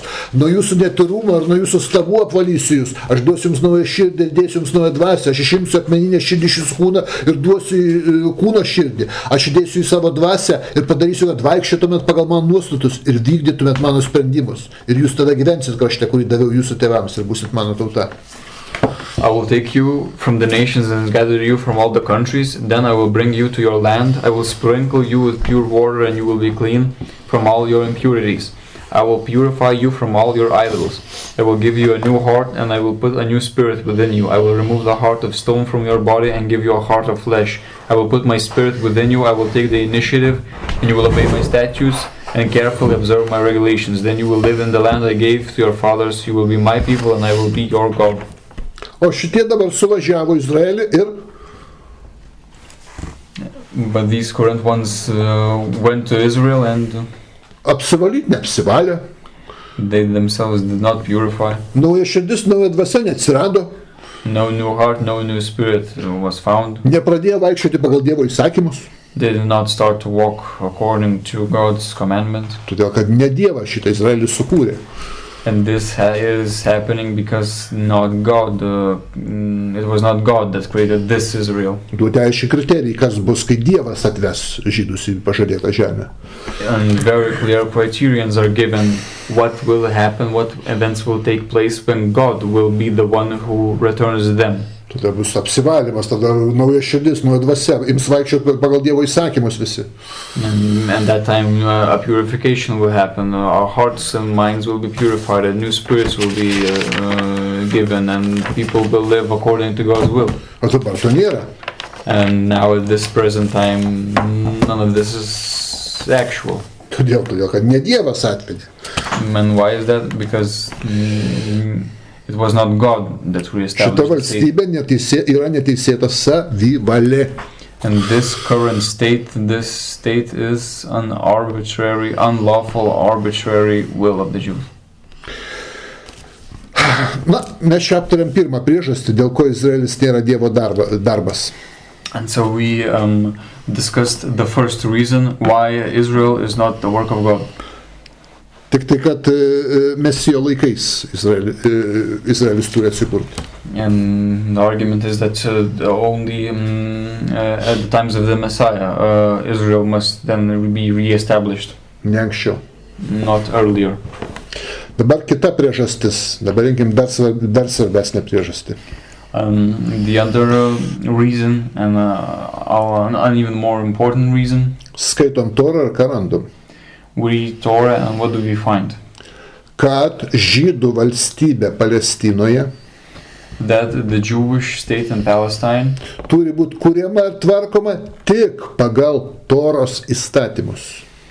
That it must be created and established according only to the laws of the Torah. Pažadėtoje žemėje žydams neleidžiama kurti valstybės, kuri būtų valdoma ne pagal Toros įstatymus. And it is forbidden for the Jews to establish a state in the promised land which would not be found on the laws of the Torah. Daugybė vietų Torai tas pasakyta. And this thing is mentioned in the Torah many a time. Atsiverskim pakartoto įstatymo 4 skyrius 5 eilutė, pavyzdžiui. For example, let's see Deuteronomy 4 and the 5th verse. Štai aš mokiau jūs nuostatų ir įstatymų, kaip viešpats mano Dievas man įsakė, kad jūs vykdytume juos žemėje, kurią paveldėsite. Look, I have taught you statutes and ordinances, just as the Lord my God told me to do, so that you might carry them out in the land you are about to enter and possess. Nurodymas, to žemėje, kurią paveldėsit, pagal Toros įstatymus gyventi. Viskas, valstybei. And so it is clearly stated that those ordinances must be law, and those laws must be followed in the land you are about to enter. Šitas pats 4 skyrius. And this very same 4th chapter of the Torah, 14 eilutė. 14th verse. Ir jis sakė man mokyti jūs vykdyti tuos įstatymus ir paliepimus žemėje, kurią paveldėsite. Moreover, at that same time, the Lord commanded me to teach you statutes and ordinances for you to keep in the land which you are about to enter and possess. Dievas įsakė vykdyti visus šitos įsakymus būtent žemėje, kurią paveldėsim. Viskas. And God says that all of these laws must be obeyed and followed in the land that you will possess. Pakartoto įstatymo 5:31. Deuteronomy 5:31. Tugi stovėk su manimi čia. Aš tau paskelbsiu visus savo įsakymus, įstatymus ir paliepimus, kurį mokysiu juos, kad vykdytų žemėje, kurią jiems duosiu paveldėti. But as for you, remain here with me, so I can declare to you all the commandments, statutes, and ordinances that you are to teach them, so that they can carry them out in the land I am about to give them. Jis sako visus šitos įstatymus vykdyti žemėje. And so it is said that it is commandment that all of these laws should be obeyed in that land. Kitur nereikia visų vykdyti, kai negyveni pažadėtoj žemėje. And but when you are not living in that promised land, you do not need to follow all of those other. Ir ne žydų valstybei. And not in the Jewish state. Bet pažadėtoj žemėje pagal šitos įstatymus gyventi reikia. Tik tai. But in the promised land, you must live according to these commandments, to these laws. Pakartoto įstatymo 6:1. Deuteronomy 6:1. Šitie yra įsakymai, nuostatai ir paliepimai, kurių viešpats jūsų Dievas įsakė jūs mokyti, kad juos vykdytumėte žemėje, kurią užimsite. Now these are the commandments, statutes and ordinances that the Lord your God instructed me to teach you, so that you may carry them out in the land where you are headed. Aiškiau ir nebegali būti. It cannot be said even more clearly. Pakartoto įstatymo 11 skyrius. Deuteronomy 11, 31-32 eilutės. 31-32. Jūs pereisite per Jordaną, užimti žemės, kurią viešpats Dievas jums duos. Jūs užimsite jas ir apgyvensite juose. Vykdykite įsakymus ir paliepimus, kuriuos šiandien skelbia jums. For you are about to cross the Jordan to possess the land the Lord your God is giving you, and you will possess and inhabit it. But be certain to keep all the statutes and ordinances that I am presenting to you today. Užėmė žemę ir vykdai įsakymus ten. And when you inhabit the land, you then instantly follow those laws and commandments. Pakartoto įstatymo 12 skyrius, 1 eilutė. Deuteronomy 12 chapter, verses 1. Šitie yra įsakymai ir paliepimai, kuriuos privalote vykdyti žemėje, kur viešpats jūsų Dievas jums duoda. Vykdykite juos, kol gyvensit žemėje. These are the statutes and ordinances you must be careful to obey as long as you live in the land the Lord, the God of your ancestors, has given you to possess. Privalot vykdyti žemėje šitos įstatymus pažadėtojai. And it is very clearly said that you must be careful to obey as long as you live in the land of the Lord. Pažiūrėkim kunigų 18 skyrių. Let's see Leviticus 18. Paskaitykim nuo 3 iki 5 eilutės. From the 3rd to the 5th verse. Arba ne, gal kunigų nebeskaitykim skyrių, bus trumpiau. Let's just skip this Leviticus to keep. Aš geriau pabandykim savo klausimą atsakyti. And let's try to answer a question to ourselves. Pagal kokius įstatymus yra tvarkoma Izraelio valstybė? Pagal Toros įstatymus? According to what laws is this current state of Israel ordained? Ne, net pagal Talmudo įstatymus netvarkoma. Does this state follow the laws of the Torah? It does not even follow the laws of the Talmud, actually. Siaubinga valstybė, su gėjų santuokomis. It is a horrific state with gay marriages. Nu tiesiogiai gėjai nesituokia Izraelyje. Directly gays do not marry in Israel. Bet žinote, fariziejiškas tas apėjimas įstatymo. But the Pharisaic way of circumventing the law. Izraely tuokiasi gėjai, jų neregistruoja santuokos. And when gays marry in Israel, their marriage is not registered. Bet jeigu išvažiuosi susitoks užsieniai ir grįžus, valstybė pripažins šitą santuoką. But when you go to another country, marry there, and then return to Israel, then Israel will honor this marriage. Fantastika. And this is very a fantastic thing. Nu, gatvėje marihuanos negali rūkyti. You cannot smoke marijuana in the streets. Bet namie prašom turėti nedidelius kiekius, jokių problemų. But at home you can have small amounts without any problem. Aš jau nekalbu, kad jeigu koks nors žydas turės nederamų santykių su gyvuliu. I'm not even talking about the case where if a Jew would have inappropriate sexual relationships with an animal. Kad paskui tą gyvulį užmuš akmenim, kaip reikalauja Tora. And I am not expecting that as the Torah requires that animal should be killed should be stoned. Taigi valstybės įstatymas nieko bendro neturi su Tora. And we can see that the laws of this state have nothing in common with the Torah. O šventas raštas kategoriškai draudžia žydam kurt valstybę Izraelio teritoriją, kuri nebūtų tvarkoma pagal Toros įstatymus. Tai yra draudimas. And the Torah explicitly forbids to create in the promised land a state that would not follow the laws of the Torah. Taigi tas faktas, kad žydai sukūrė valstybę, kuri netvarkoma pagal Toros įstatymus, yra Toros sulaužimas. And this fact that the Jews created a state that does not which does not follow the laws of the Torah is a breaking of the laws of the Torah. Pažadėto žemė žydai privalo gyventi tik pagal Toros įstatymus, tik Tora paremta valstybėje. And in the promised land, the only state that can exist is a state which follows the laws of the Torah. Toros požiūriu dabartinė Izraelio valstybė yra neteisėta ir nuodėminga. And according to the Torah, the current contemporary state of Israel is unlawful and sinful. Ir ji turi būti kaip galima greičiau likviduota. And it should be as liquidated, exterminated as soon as possible. Pažiūrėkime, 105 psalmę. Let's see, Psalms 105. Nuo 43 iki 45 eilutės. From the 43rd to the 45th verses. Ir išvedė savo tautą, su džiaugsmu savo šimtuosius su linksmybėmis, pagonių žemės jiems išdalino, tautų turtai jiems atiteko, kad jo įsakymų laikytųsi ir vykdytų jo įsakymą. When he led his people out, they rejoiced. His chosen ones shouted with joy.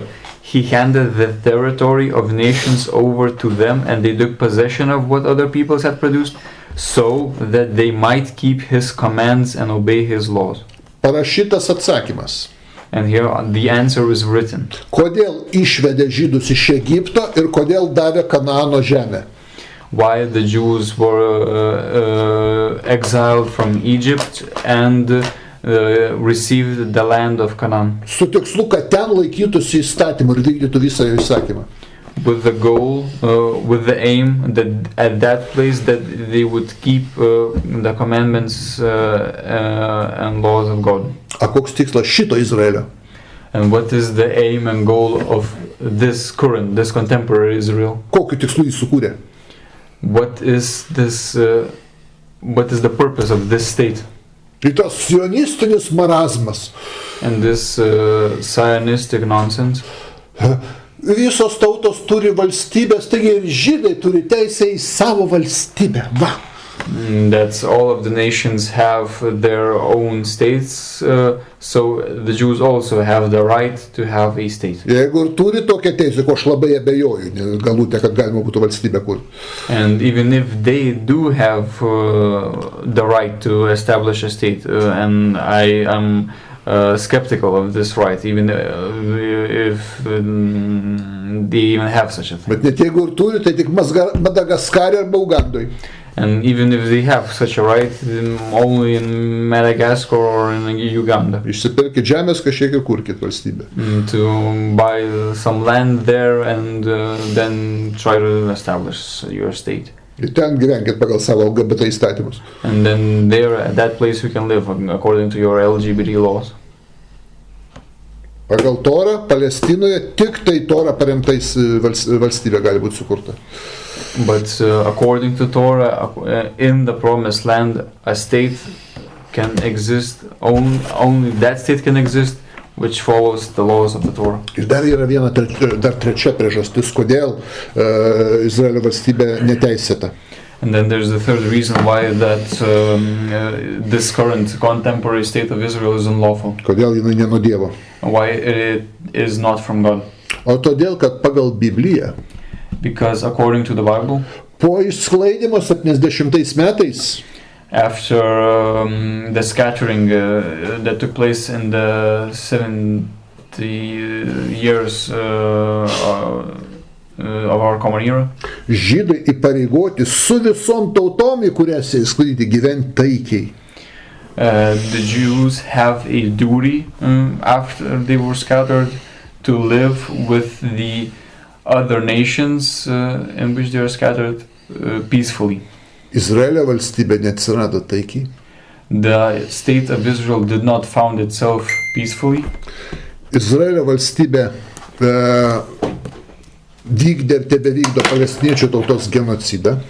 The state of Israel committed is now currently committing a genocide against the Palestinians. Susikūrusi Izraelio valstybė negyveno taikiai, nes kariavo su Egiptu. And this state did not establish itself peacefully because during its establishment it fought Egypt. Ir okupavo iš Egipto Sinajaus pusiasalį. And and while fighting Egypt, they occupied the peninsula, their peninsula of Sinai. The Sinai peninsula of Sinai. Izraelio valstybė kariavo su Sirija. And the state of Israel fought with Syria. Ir okupavo iš jos Golano aukštumas. And occupied the heights of Golan. Izraelio valstybė kariavo su Jordanija. The state of Israel fought Jordan. Izraelio valstybė kariavo su Libanu. The state of Israel fought Lebanon. Ir Izraelio valstybė yra priešiška visam islamo pasauliui. Visas islamo pasaulis nusistatęs priešiškai. And the whole state, this state of Israel is in a tense relationship with the whole of the Arabic world. O pagal Bibliją, but according to the Bible, pagonys patys visos tautos turi ant rankų atnešti žydų likutį į pažadėtą žemę ir sakyt, gyvenkit jūs ten, šaunuoliai. According to the Bible, all of the nations must carry those Jews, that minority of the Jews, to that promised land on their hands. Izaija 49 skyrius. Isaiah 49. 22-23 eilutė. 21-23. Taip sako viešpats Dievas, aš ištiesiu savo ranką į tautas ir duosiu ženklą pagonims, jie atneš tavo sūnus glėby ir tavo dukteris ant pečių. Karaliai bus tavo sargai ir karalienės auklės. Jie puls prieš tave į žemę, laužys dulkes nuo tavo kojų. Tuomet suprasi, kad aš esu viešpats, nebus suvienyti tie, kurie laukia manęs. This is what the Sovereign Lord says. Look, I will raise my hand to the nations. I will raise my signal to the peoples. They will bring your sons in their arms and carry your daughters on their shoulders. Kings will be your children's guardians. Their princesses will nurse your children. With their faces to the ground, they will bow down to you, and they will lick the dirt on your feet. Then you will recognize that I am the Lord. Those who wait patiently for me are not put to shame. Klausimas, ar taip vyksta po antrojo pasaulinio karo Alija grįžimas į Izraelį? And we can raise the question, does that returning of the Jews to that promised land, is it taking in such a fashion in which it is talked about in the 22nd and 23rd verses? Nelabai, ar ne? And we see that it is actually not the case. A kodėl ne taip, kaip parašyta Biblijai vyksta? A? And why are things happening in such a way in which the events are not written about in the Bible? Todėl, kad velnynas ten yra. Because the things that are happening are not happening from God. Grįžkim dar prie Izaijo 11 skyrius ir paskaitykim. Let's return to Isaiah's 11th chapter and ir paskaitykim nuo 10 iki 12 eilutės. And read the 10th and the 12th verses. Kaip žydai grįš Izraelį, kokiu būdu? How will the Jews return? In what fashion? Ta diena jie šaknis bus vėliava tautoms. Pagonis ieškojo, nes jo poilsis bus šlovingas. Tuomet viešpats vėl pakels ranką, gelbėti savo tautos likutį, kuris bus likęs Asirijoje, Egipte, Patrose, Kuše, Lame, Šnare, Mate ir jūros salose. Jis iškels vėliavą tautoms ir surinks Izraelio pabėgėlius ir Judą išsklaidytus iš 4 žemės kraštų. At that time a root from Jesse will stand like a signal flag for the nations. Nations will look to him for guidance, and his residence will be majestic. At that time the sovereign master will again lift his hand to reclaim the remnant of his people from Assyria, Egypt, Pathros, Cush, Elam, Shinar, Hamath, and the seacoasts. He will lift a signal flag for the nations. He will gather Israel's dispersed people and assemble Judah's scattered people from the four corners of the earth. Mesijas pats taps ženklu visoms tautoms pagonims. And so the Messiah will become like a signal flag for all the nations. Jis save parodys kaip ženklą visiems pagonims. And the Messiah will show himself as a sign, a signal for all the Gentiles. Pagonys supras, kad tai Mesijas. And the Gentiles will understand that it is the Messiah. Ir iškart Mesijo valia pradės sudaryti sąlygas, kad žydai grįžtų į savo tėvynę. And so the will of the Messiah will then accordingly establish circumstances which will enable the Jews to return to their fatherland. Taikos grįžimas.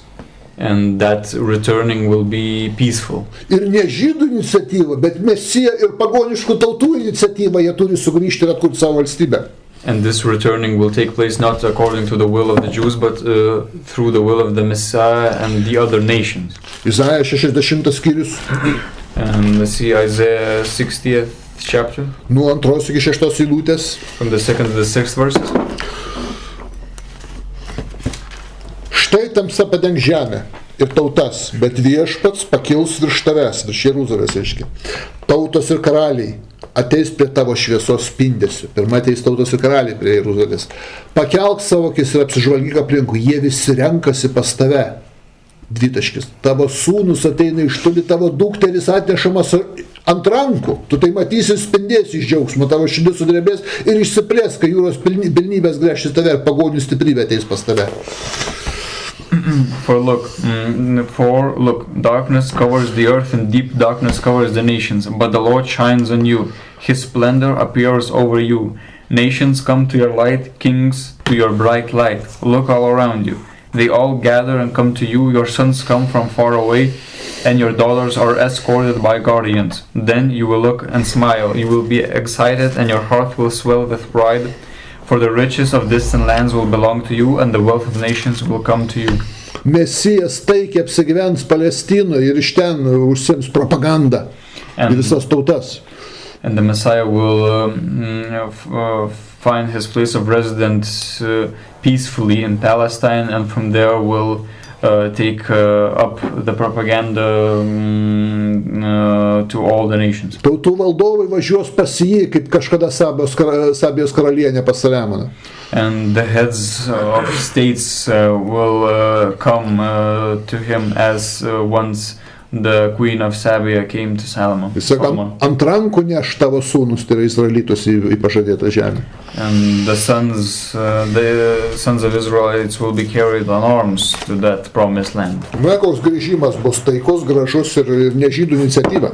And so we see that returning will be beautiful, peaceful, and not on the initiative of the Jews. Izaijo 53 skyrius 7 eilutė. Let's see Isaiah 53:7. Juk visas ortodoksinis judaizmas sako, čiagi apie Izraelį pasakyta, ne apie Jėzų. And the whole of Orthodox Judaism says that these things are said about Israel, not about Jesus.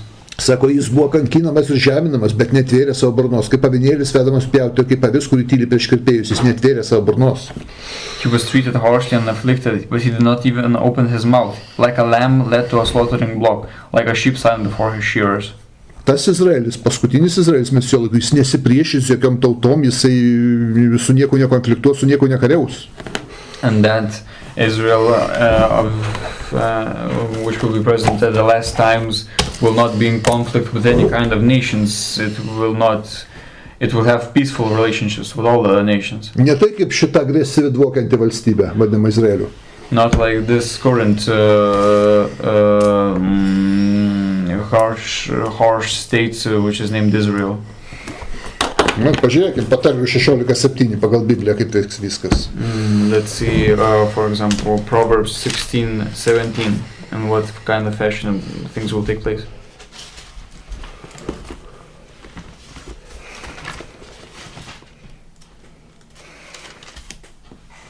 Kai žmogaus keliai patinka viešpačiui, jis padaro, kad jo priešai gyventų taikoj su juo. Patarlių 16:7. Proverbs 16:7. When a person's ways are pleasing to the Lord, he even reconciles his enemies to himself. Jeigu kažkokie veiksmai keliai patinka viešpatį, padarys, kad priešai gyventų taikoj. And if some person's ways are good to the Lord, pleasing to the Lord, God will make it so that even the enemies of that person will be reconciled, will have peaceful relationships. O kodėl nepadaro šitam Izraeliui, kad jo priešai taikoj su juo gyventų? Iranas, pavyzdžiui, taikiai sakytų, kaip mes mylim Izraelį. And why doesn't God make it so that this current state would have friendly relationship with its neighbors, for example, with Iran? O palestiniečių autonomija išvestų Izraelio valstybės dieną? And would make it that Palestine would celebrate the day of establishing of the state of Israel? Ne, tą dieną į Izraelį raketos iš ten skrenda. But no, during those celebrations, rockets fly. Tai išeina pagal patarlių 16:7 Izraelio keliai nepatinka Dievui. And so in this case we see that according to Proverbs 16, chapter 7 verse, the ways of the state do not please the Lord. Ne pagal jo kelius įkurta šita valstybė. And this state is not established according to God's ways, God's will. Štai kokia įdomu. Žydai patekę į kitas tautas privalo gyventi su tų tautų valdžiom ir su tų tautų žmonėm taikiai. And so when Jews find themselves living among other nations, they must live peacefully with the states of those nations. Kol tu ištremtas, kol tu neturėjai savo žemės, tu turi taikiai gyventi su visom tautom. And when you are exiled, when you are in this kind of state of affairs, you must live peacefully. Jeremija 29:7. Jeremiah 29:7. Siekite gerovės miestui, į kurį jūs ištrėmiau. Melskitės už jį, nes jo gerovė ir jūs turėsite ramybę. Work to see that the city where I sent you as exiles enjoys peace and prosperity. Pray to the Lord for it, for as it prospers, you will prosper. Kaip ten su tom aplinkiniam tautom, į kurias buvo ištremti su Egiptu, Sirija, Jordanija, Libano?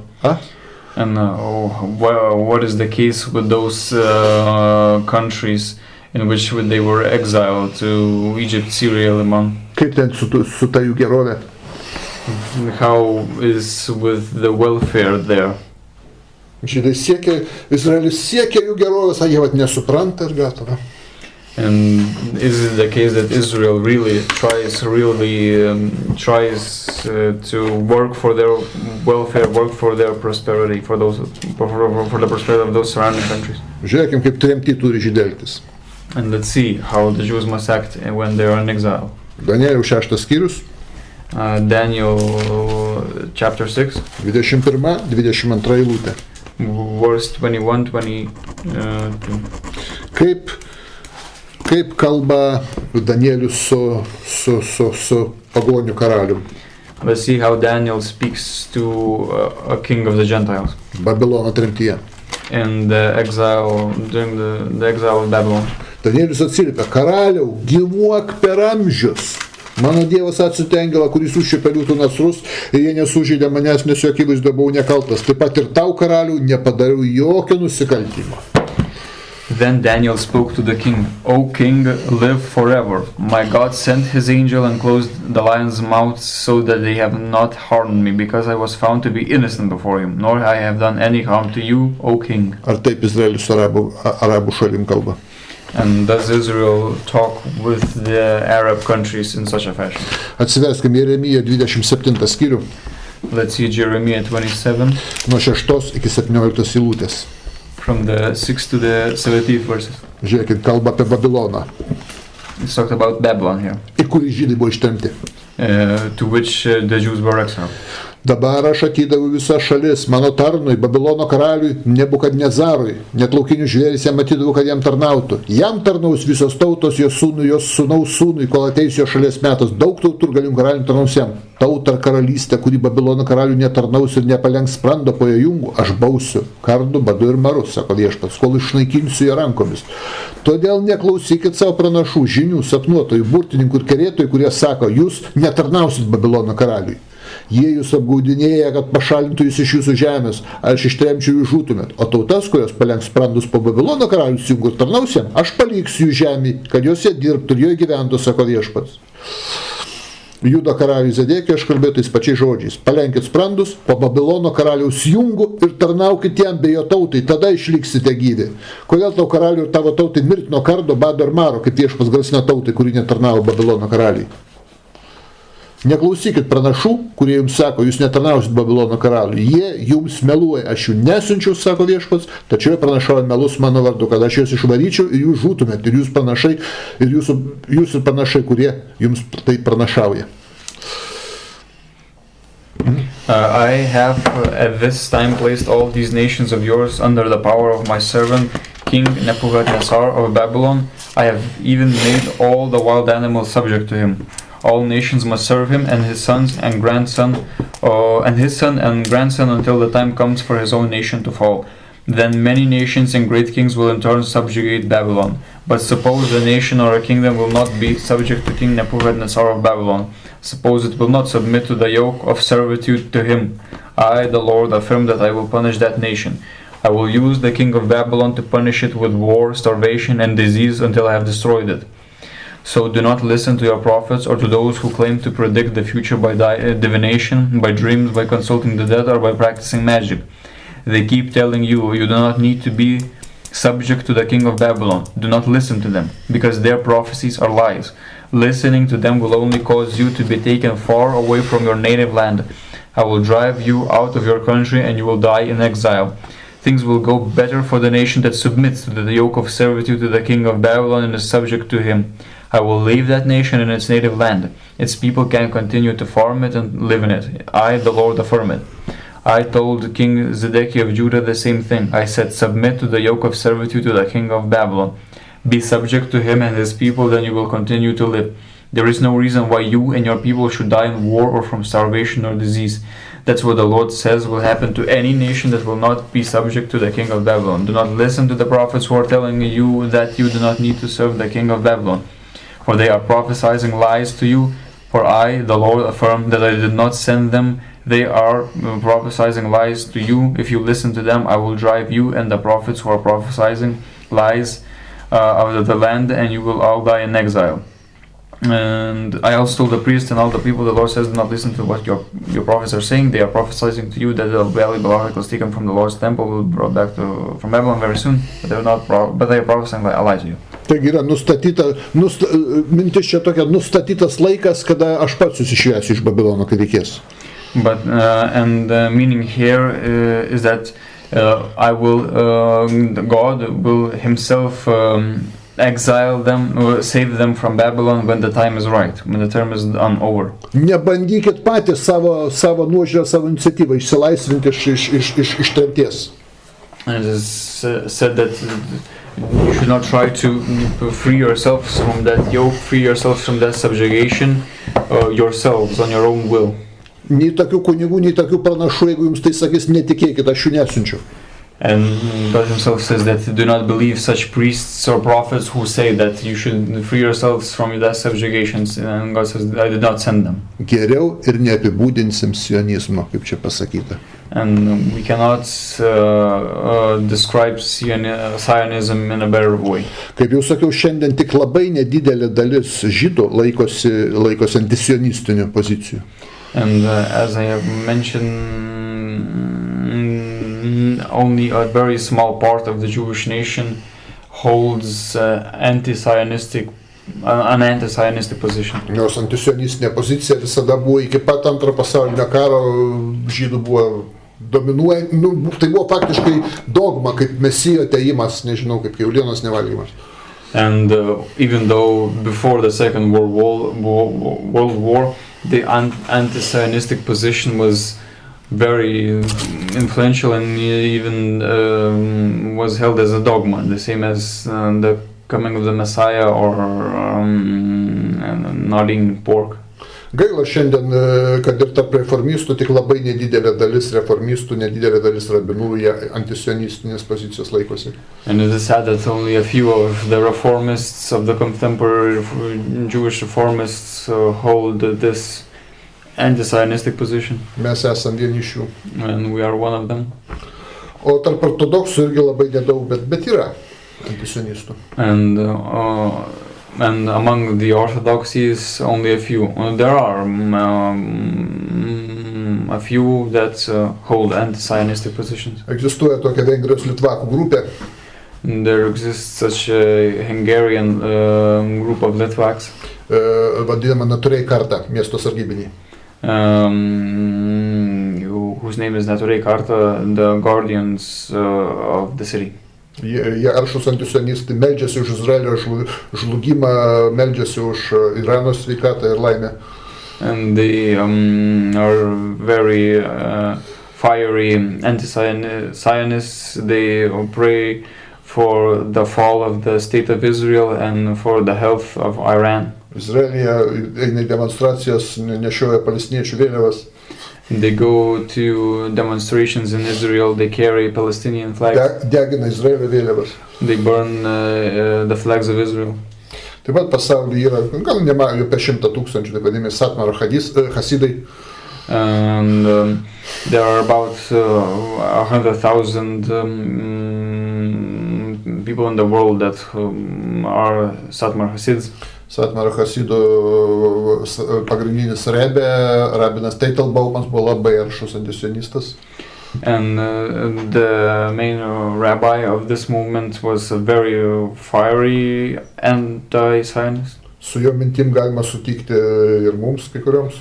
And we even agree with some of the several claims that he made. Tai sionizmas yra netikras mesianizmas, tai antikristas, antimesijas. And Zionism is anti-messiah and it is anti-Christical. Tik skirtingai nuo ankstesnių antimesijų visų, kaip Bar Kochba, Franklis. And in difference with the older forms of anti-messianism of Bar Kochba. Čia yra kolektyvinis mesijas. This is a collective anti-messianism. Pati žydų valstybė tapo mesiju. The state of Israel exalted itself as the Messiah. Ir dar yra kelios grupuotės tarp ortodoksų, kurios nepripažįsta sionizmo. And there are other groups among orthodoxies that do not accept Zionism. Taip, kad čia taip, sionizmas, aš sutinku, tas pats yra antimesijas, tai kolektyvinis. And so I agree that Zionism is a collective anti-messianism. Jeigu mes pažiūrėsime šitą ortodoksų pakraipą, kuri kilusi iš fariziejų, tai labai mėgsta antimesijus, visada jinai antimesijiška. And if we would look closely to this orthodox branch of Pharisees, they always love this messianism, anti-messianism. Pavyzdžiui, Jėzus tai yra vienos fariziejų grupuotės atsiradęs mesijas. And for example, Jesus is a Messiah that was found from a branch of Pharisees. Paskui jie Bar Kochba pasiskelbė mesijų. Then they claimed Bar Kochba as the Messiah. Po to Šabtajų Cvi. Then Šabtajų Cvi was. Paskui Jakobą Franklį. And then Jacob Franklin. Paskui Davidą Ruveną. Then David Ruven. Paskui Rabiną Šnersoną paskelbė mesijų ir laukė jo antrą atėjimą.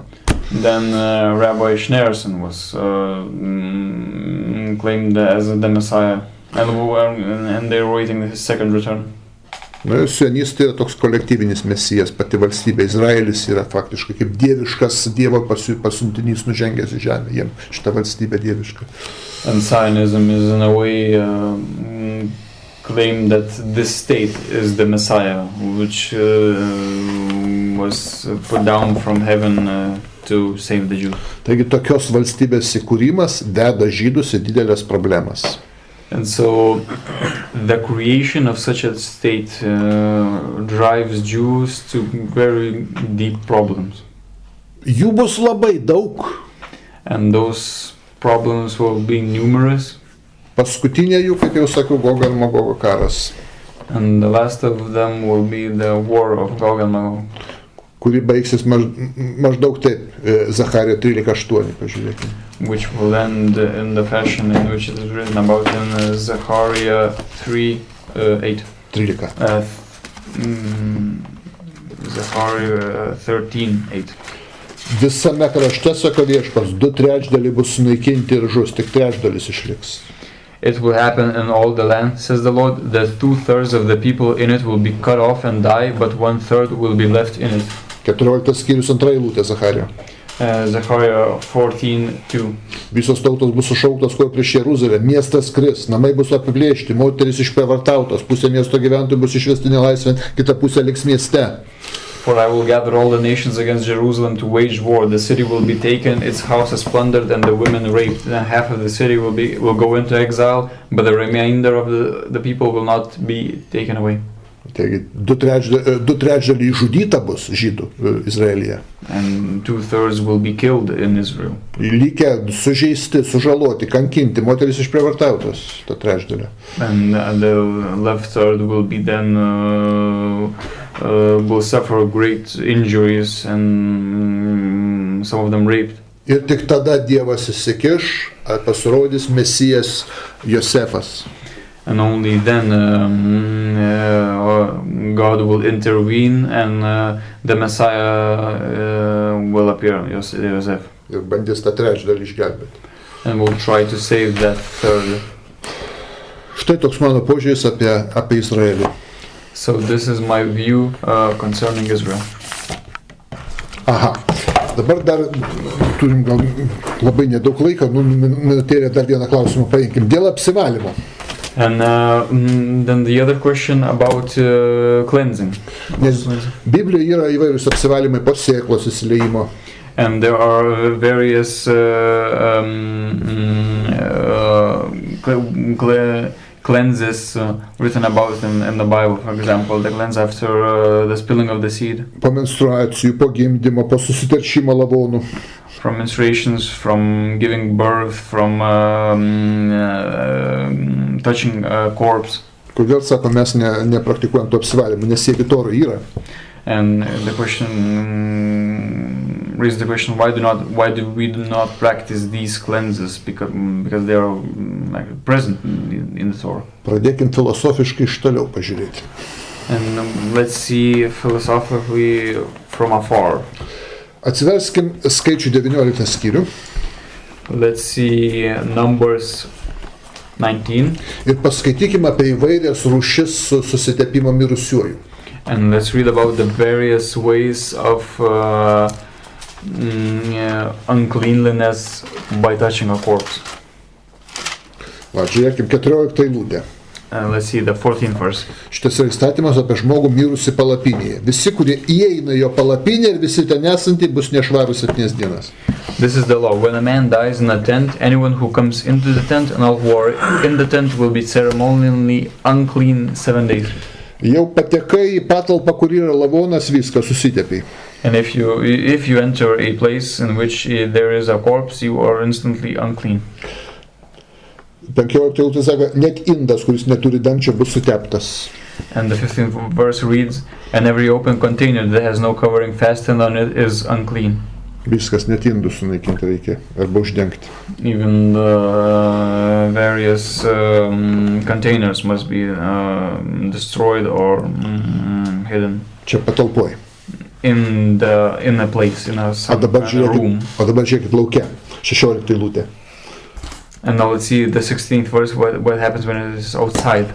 Jei kas lauke paliestų užmušto kardo, ar savaime mirusio žmogaus lavoną, kaulą ar karstą, bus nešvarus 7 dienas. And whoever touches the body of someone killed with a sword in the open fields, or the body of someone who died of natural causes, or a human bone or a grave will be unclean 7 days. Jeigu tik prisilieti, kad ir netyčia nežinodamas, ar lavoną, ar kaulą, ar karstą, ar kapą, and if even you touch accidentally without knowing a corpse or a bone or a grave. 22 eilutė dar pažiūrėkim. And then let's see in the 22nd verse. Ką nešvarus žmogus palies, suteps, kas prisiliestų, suteptų, bus nešvarus iki vakaro. And whatever the unclean person touches will be unclean, and the person who touches it will be unclean until evening. Jeigu prisijėtė tas žmogus susitepęs kaulų karstų buvęs patalpoj, kur yra nabašnikas, sutepa žmonės daiktus patalpas. And when there is a person who is unclean, that person can, if that person was in a room where there was a corpse or touched a corpse bone or a grave, that person which then touches things, makes those things unclean.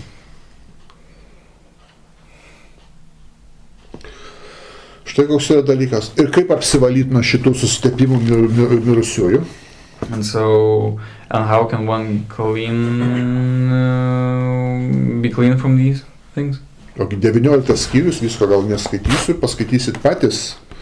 But the 19th chapter kalba, kad turi būti speciali apyga, papjaunama karvė. That there must be a special ritual, that the heifer must be executed, slaughtered. Ji turi būti papjauta kunigo akivaizdoj. And it must be slaughtered in the presence of a priest. Kunigas padažo tos karvės krauju į pirštą. And the priest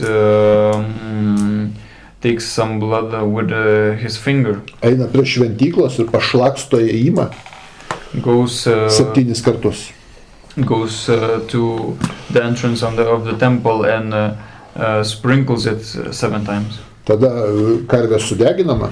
Then the heifer is burned. Ir tos pelenus, reiškia, kunigas įmes į pelenus ir kedro, ir izopo, ir raudonų siūlų. And then we'll take the ash, we'll burn it, and they take his ashes, and then we'll mix those ashes with cedar wood, hyssop, and scarlet wool. Ir tada ima tos pelenus įberia į indą su vandeniu. And then we'll take those ashes, burnt ashes, with those things, and put it in a container with water. Ir taip galės apsivalyti tokiu vandeniu. Tik tokiu vandeniu galima apsivalyti nuo mirusių. And only with such a water will a person be able to become clean. Nėra kito varianto. There's no other way. Bet kaip žinot, šiandien negalim to vandenio pasidaryti. But as you know, nobody can make such a water. Reikia kunigo ir šventyklos, kad tą galima būtų padaryti. A temple and a priest must be present to be a priest and a temple are necessary. O šventyklos ir kunigų nėra. But at these times no priest and no temple is present. Vadinasi, nėra jokio apsivalymo nuo kapo, nuo kaulo, nuo sutepto indo, nuo lavono. And so it means that in these times there is no kind of cleansing from a bone, from a grave, from a corpse. Kažkas susitepė ir jisai 100 žmonių gali sutepti. And somebody is unclean and that person can then make 100 other persons unclean. Tai dabar labai įdomus dalykas, praktiškai visa tauta susitepusi mirusiųjų yra. And so a very interesting thing is that practically the whole nation is unclean from a corpse. Nėra apsivalymo nuo to, kol nebus kunigų ir. And there's no cleansing without a temple or a priest. Ir koks tada tikslas nuo menstruacijų apsivalyti ar sėklos įsileimo? And so what is the point of cleansing oneself from menstruations or from spilling of the seed? Juk vis tiek sutepti mirusiųjų, visa tauta. In any case, the whole of the nation is unclean because of those corpses. Vis tiek nešvarus. Those people are yet still unclean. Ir apsivalyti galės tik tai Mesijo laikais. And this cleansing will be able to take place only in the times of the Messiah. Atsimenat Zacharijos 13 skyrius. And in Zechariah 13th chapter. Pirma eilutė sako. Ta diena atsivers šaltinis Dovydo namams ir Jeruzalės gyventojams nuplaut nuodėmę ir nešvarą. And that day there will be a fountain opened up for the dynasty of David and the people of Jerusalem to cleanse them from sin and impurity. Ta diena. In that day. Kokią dieną? In which day? Paskaitykim 14 skyrių, kokia ta diena, pirma eilutė. Let's read Zechariah 14 first, what that day will be. Viešpaties diena ateina ir tavo grobis bus išdalintas tavo vidury. A day of the Lord is about to come when your possessions will be divided as plunder in your midst. 4 eilutė. And the 4th verse. Ta dieną jis stovės alyvų kalne, kuris yra rytus nuo Jeruzalės alyvų kalnus perskris dvi dalis, iš rytų į vakarus ir pasidarys didelis slėnis. Viena kalno pusė nuslinks į šiaurę, kita į pietus. Ketvirta. On that day his feet will stand on the Mount of Olives, which lies to the east of Jerusalem, and the Mount of Olives will be split in half from east to west, leaving a great valley. Half the mountain will move northward and the other half southward. Mesijo laikai. And these are the times of the Messiah. Skaitom nuo 6 iki 9 eilutės. Let's read the same chapter from the 6th to the 9th verse. Tuomet visi šviesuliai užges. Bus viena diena, kurią žino Viešpats, nei diena, nei naktis, ir vakare bus šviesu. Ta diena, apie kokią dieną kalba, ta diena gyviai vandenys tekės iš Jeruzalės dviem kryptim, viena rytus, kitai vakarų jūra, tai bus vasara žiema. Viešpats karaliaus visai žemė, bus vienas viešpats ir jo vardas bus vienas. On that day there will be no light, the sources of light in the heavens will congeal. It will happen in one day, a day known to the Lord, not in the day or the night, but in the evening there will be light. Moreover, on that day, living waters will flow out from Jerusalem, half of them to the eastern sea, and half of them to the western sea. It will happen both in summer and in winter. Tai va, kada tik tai galės apsivalyti žydai? Dabar jie sutepti. And so only in those times the Jews will be able to cleanse themselves. Now in this present time they are unclean. Tai kaip sutepti jie apsivalinėja nuo menstruacijų, nuo sėklos įsileimo, nuo gimdymo ir taip toliau. And when they are now yet presently unclean, how are they cleansing themselves of this uncleanness, of the menstruation, of the spilling of the seed, of giving birth? Kas, kad apsivalė vis tiek nešvarus lieki? Nuo kito. What is the point of cleansing if you are still remain unclean from another source? Kokia prasmė? What's the meaning of this? O iš vis žydaukos paimkim dabar nuo gimdymo apsivalyti bando dar kažkaip. And even today when Jews starts try to cleanse themselves from birth. Nu, pažiūrėkime 12 skyrių kunigų. For example, let's read the Leviticus 12. Matyt, ilgabarzdžiai nesugeba persiskaityti Toros, kas parašyta. It seems that the long beards cannot read into the things that are written in the Torah. Pastovus pozavimas, kad jie geriausiai žino už visus Torą, matai originalą, jie žino, o persiskaityti elementarių dalykų nesugeba. Arba negali. They pose themselves as the greatest scientists of the Torah, because they know the original, but they do not even simply can see the ordinary things that are written there. 12 skyrius kalba apie moterį pagimdžiusią berniuką ir mergaitę, kaip apsivalyti. And in the 12th chapter is written about how should a woman purify herself after childbirth. Ir pažiūrėkim, praeina laikas, tada kas turi būti. Skaitau nuo 6 iki 8 eilutės. And now I'm reading from the 6th to the 8th verses. Kai pasibaigsios apsivalymo dienos, už sūnų ir dukterį atves prie susitikimo palapinės siejimo metinį avinėlį deginamai aukai ir jauną karvelę ar balandį aukų už nuodėmės atiduos kunigui, kuris tai aukos viešpatės akivaizdoj sutaikins ją su viešpačiu, taip ji bus apvalyta. Toks ir įstatymas apie pagimdžiusią berniuką ir mergaitę. When the days of her purification are completed for a son or for a daughter, she must bring a 1-year-old lamb for a burnt offering and a young pigeon or turtle dove for a sin offering to the entrance of the meeting tent to the priest. The priest is to present it before the Lord and make atonement on her behalf, and she will be clean from her flow of blood. This is the law of the one who bears a child, for the male or the female child. Taigi, kaip moteris pagimdžiusi bus apvalyta? And how will the women that she gave childbirth will be cleansed? Nešauka prie šventyklos kunigui ir taip ji bus apvalyta, kaip aukos tauka kunigas. And she brings an offering to the priest, and that priest will offer it, and in such a way will be cleansed. Negali dabar apsivalyti niekaip, net šventyklos, net kunigo. But this process cannot take place when there is no temple or priest. Skaitom toliau 8 eilutę. Let's read the 8th verse further. O jei neturėtų iš kur negalėtų aukoti avinėliams 2 balandžius ar 2 jaunus karvelius, vieną deginamą auką, o kitą auką už nuodėmę, kunigas sutaikins ją ir ji bus apvalyta. If she cannot afford a sheep, then she must take 2 turtle doves or 2 young pigeons, one for a burnt offering and one for a sin offering, And the priest is to make atonement on her behalf, and she will be clean. Per kunigą apėgą prie šventyklos. Only through a ritual of the priest next to the temple can this take place. Nėra to. Nėra šiandien. But these things at this present day are not here. Tai apie kokius tada apvalymus? So what kind of... Tai nuo ko dar valytis? Nu, jeigu moteris apsivalinės nuo menstruacijų, And if a woman would cleanse herself from menstruations, vis tiek nuo gimdymo apsivalyti negali, nes nėra kunigo. but at the same time cannot cleanse herself from birth because there's childbirth, because there's no priest. O dabar truputį logikos elementarios. And now some simple logic.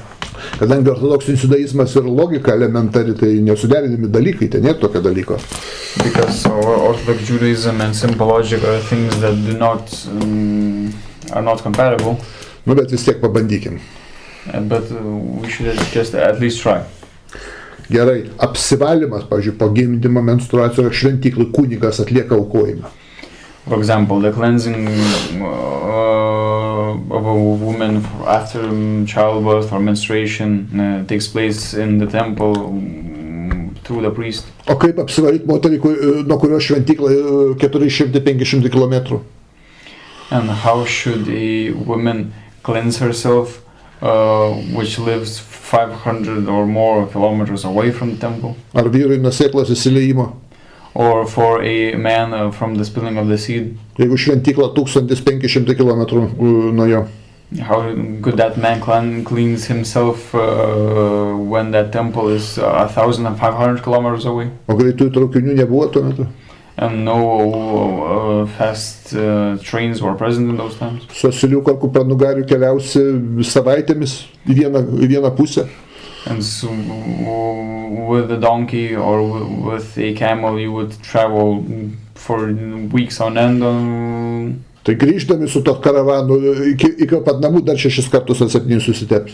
And even when one is returning with a caravan from that temple would then become unclean 6 more times. Ar čia išrasti dar reikia kokį šaltinį apsiplauti, ar dar kažką Talmude prigalvoti? Or do you need to find out some other sources to cleanse oneself, and those sources are thought. Ne, ir tada nereikėjo apsivalymo. And those sources that are thought in the Talmud, they are made up. But even though in those times such a cleansing was not necessary. Kurių velnių apsivalymas reikalingas, kad šventyklos nesuteršti įeidamas. The only purpose of being ritually clean is to be able to enter the temple without making it. Apsivalai nuo visų dalykų, kai tau reikia į šventyklą ateiti.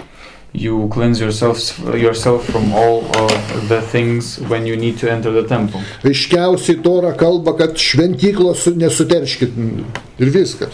And the Torah explicitly says that you should try to not dirty up the temple. Vakam reikia apsivalyti, paskaitykim skaičių 19-20.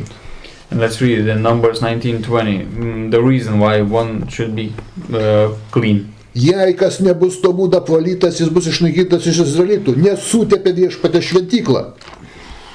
But the man who is unclean and does not purify himself, that person must be cut off from among the community because he has polluted the sanctuary of the Lord. Apsivalymas reikalingas vienu atveju, kad nesuteptum šventyklos. And the cleansing is needed only then when to not pollute the sanctuary of the Lord. Kunigų 15:31.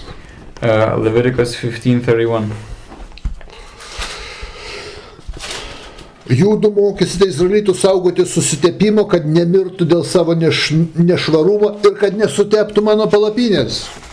Thus you are to set the Israelites apart from their impurity so that they do not die in their impurity by defiling my tabernacle which is in their midst. Nes esi nešvarus, eisi šventyklą, sutepsi šventyklą ir bausmė bus mirsi, krisi negyvas. And if you are impure, if you are ritually unclean and you enter the temple, you will receive punishment and you will drop dead. Vakam reikalingas sutepimas, o dabar pabandykit, neapsivalykit pagimdymo pamėnesinių pasėklus ir pažiūrėkit, ar krysit negyvę, ar mirsit, ar gyvensit kaip gyvenę. And you can now experiment at this time if you are ritually unclean after birth or after spilling the seed, will you die? Will you instantly die? Pavelnių kvaila religija, ortodoksinis judaizmas. And this some kind of thought of need to be ritually clean for no good reason is just another peculiarity of the Orthodox religion. Skaičių 5 skyrius. The Numbers chapter 5. Žiūrėkit, nuo 2 iki 4 eilutės. From the 2nd to the 4th verse. Įsakyk Izraelitams pašalinti iš stovyklos visus raupsuotus, visus turinčius plūdimą ir susitepusius mirusius. Pašalinkit tokius vyrus ir tokias moteris, kad jie nesuteptų stovyklos, kurios viduryje aš gyvenu. Izraelitai taip ir padarė, jos apgyvendino už stovyklos ribų, kaip Viešpats buvo įsakęs Mozei. Then the Lord spoke to Moses, command the Israelites to expel from the camp every leper, everyone who has a discharge, and whoever becomes defiled by a corpse. You must expel both men and women. You must put them outside the camp so that they will not defile their camps and among which I live. So the Israelites did so and expelled them outside the camp as the Lord had spoken to Moses, so the Israelites did. Žiūrim, ką turim. And so let's see what we have. Žydai keliauja iš Egipto. The Jews are traveling from Egypt. Rengia stovyklą. They establish a camp. Ištiesia šventyklą, meškaną, palapinę šventą. They put up the holy tent, the meškaną. Ir aplinkui ją apsigyvena patys, stato savo palapinės, gyvena aplink šventyklą. And around that sanctuary they put up their own tents and live around it. Ar tai šventyklos? Very close to that sanctuary. Dievas sako, visus susitepusius prašom pašalinkit iš stovyklos daug toliau, kad jie nesuteptų stovyklos, nes aš čia gyvenu šventyklui. And then we see that it is said to those that are defiled or unclean that they should move their tents further away because God is living in that temple. Ir nešvarus apsigyveno šiek tiek toliau stovyklos, kad jau būtų kažkoks pagarbesnis atstumas link šventyklos. And the person that is defiled or is unclean lives at a more respectable distance to that, from that sanctuary. Ir viskas, vakam reikalingas apsivalymas, kad šventyklos nesuterštų. And here, this is the only reason why you must do that, because you would not defile the sanctuary. Tai koks dabar tikslas apsivalyti, kai nėra šventyklos? But what is the point of cleansing oneself at this time when there is no temple present? Kam? Why? Atsakymo nėra. There's no answer.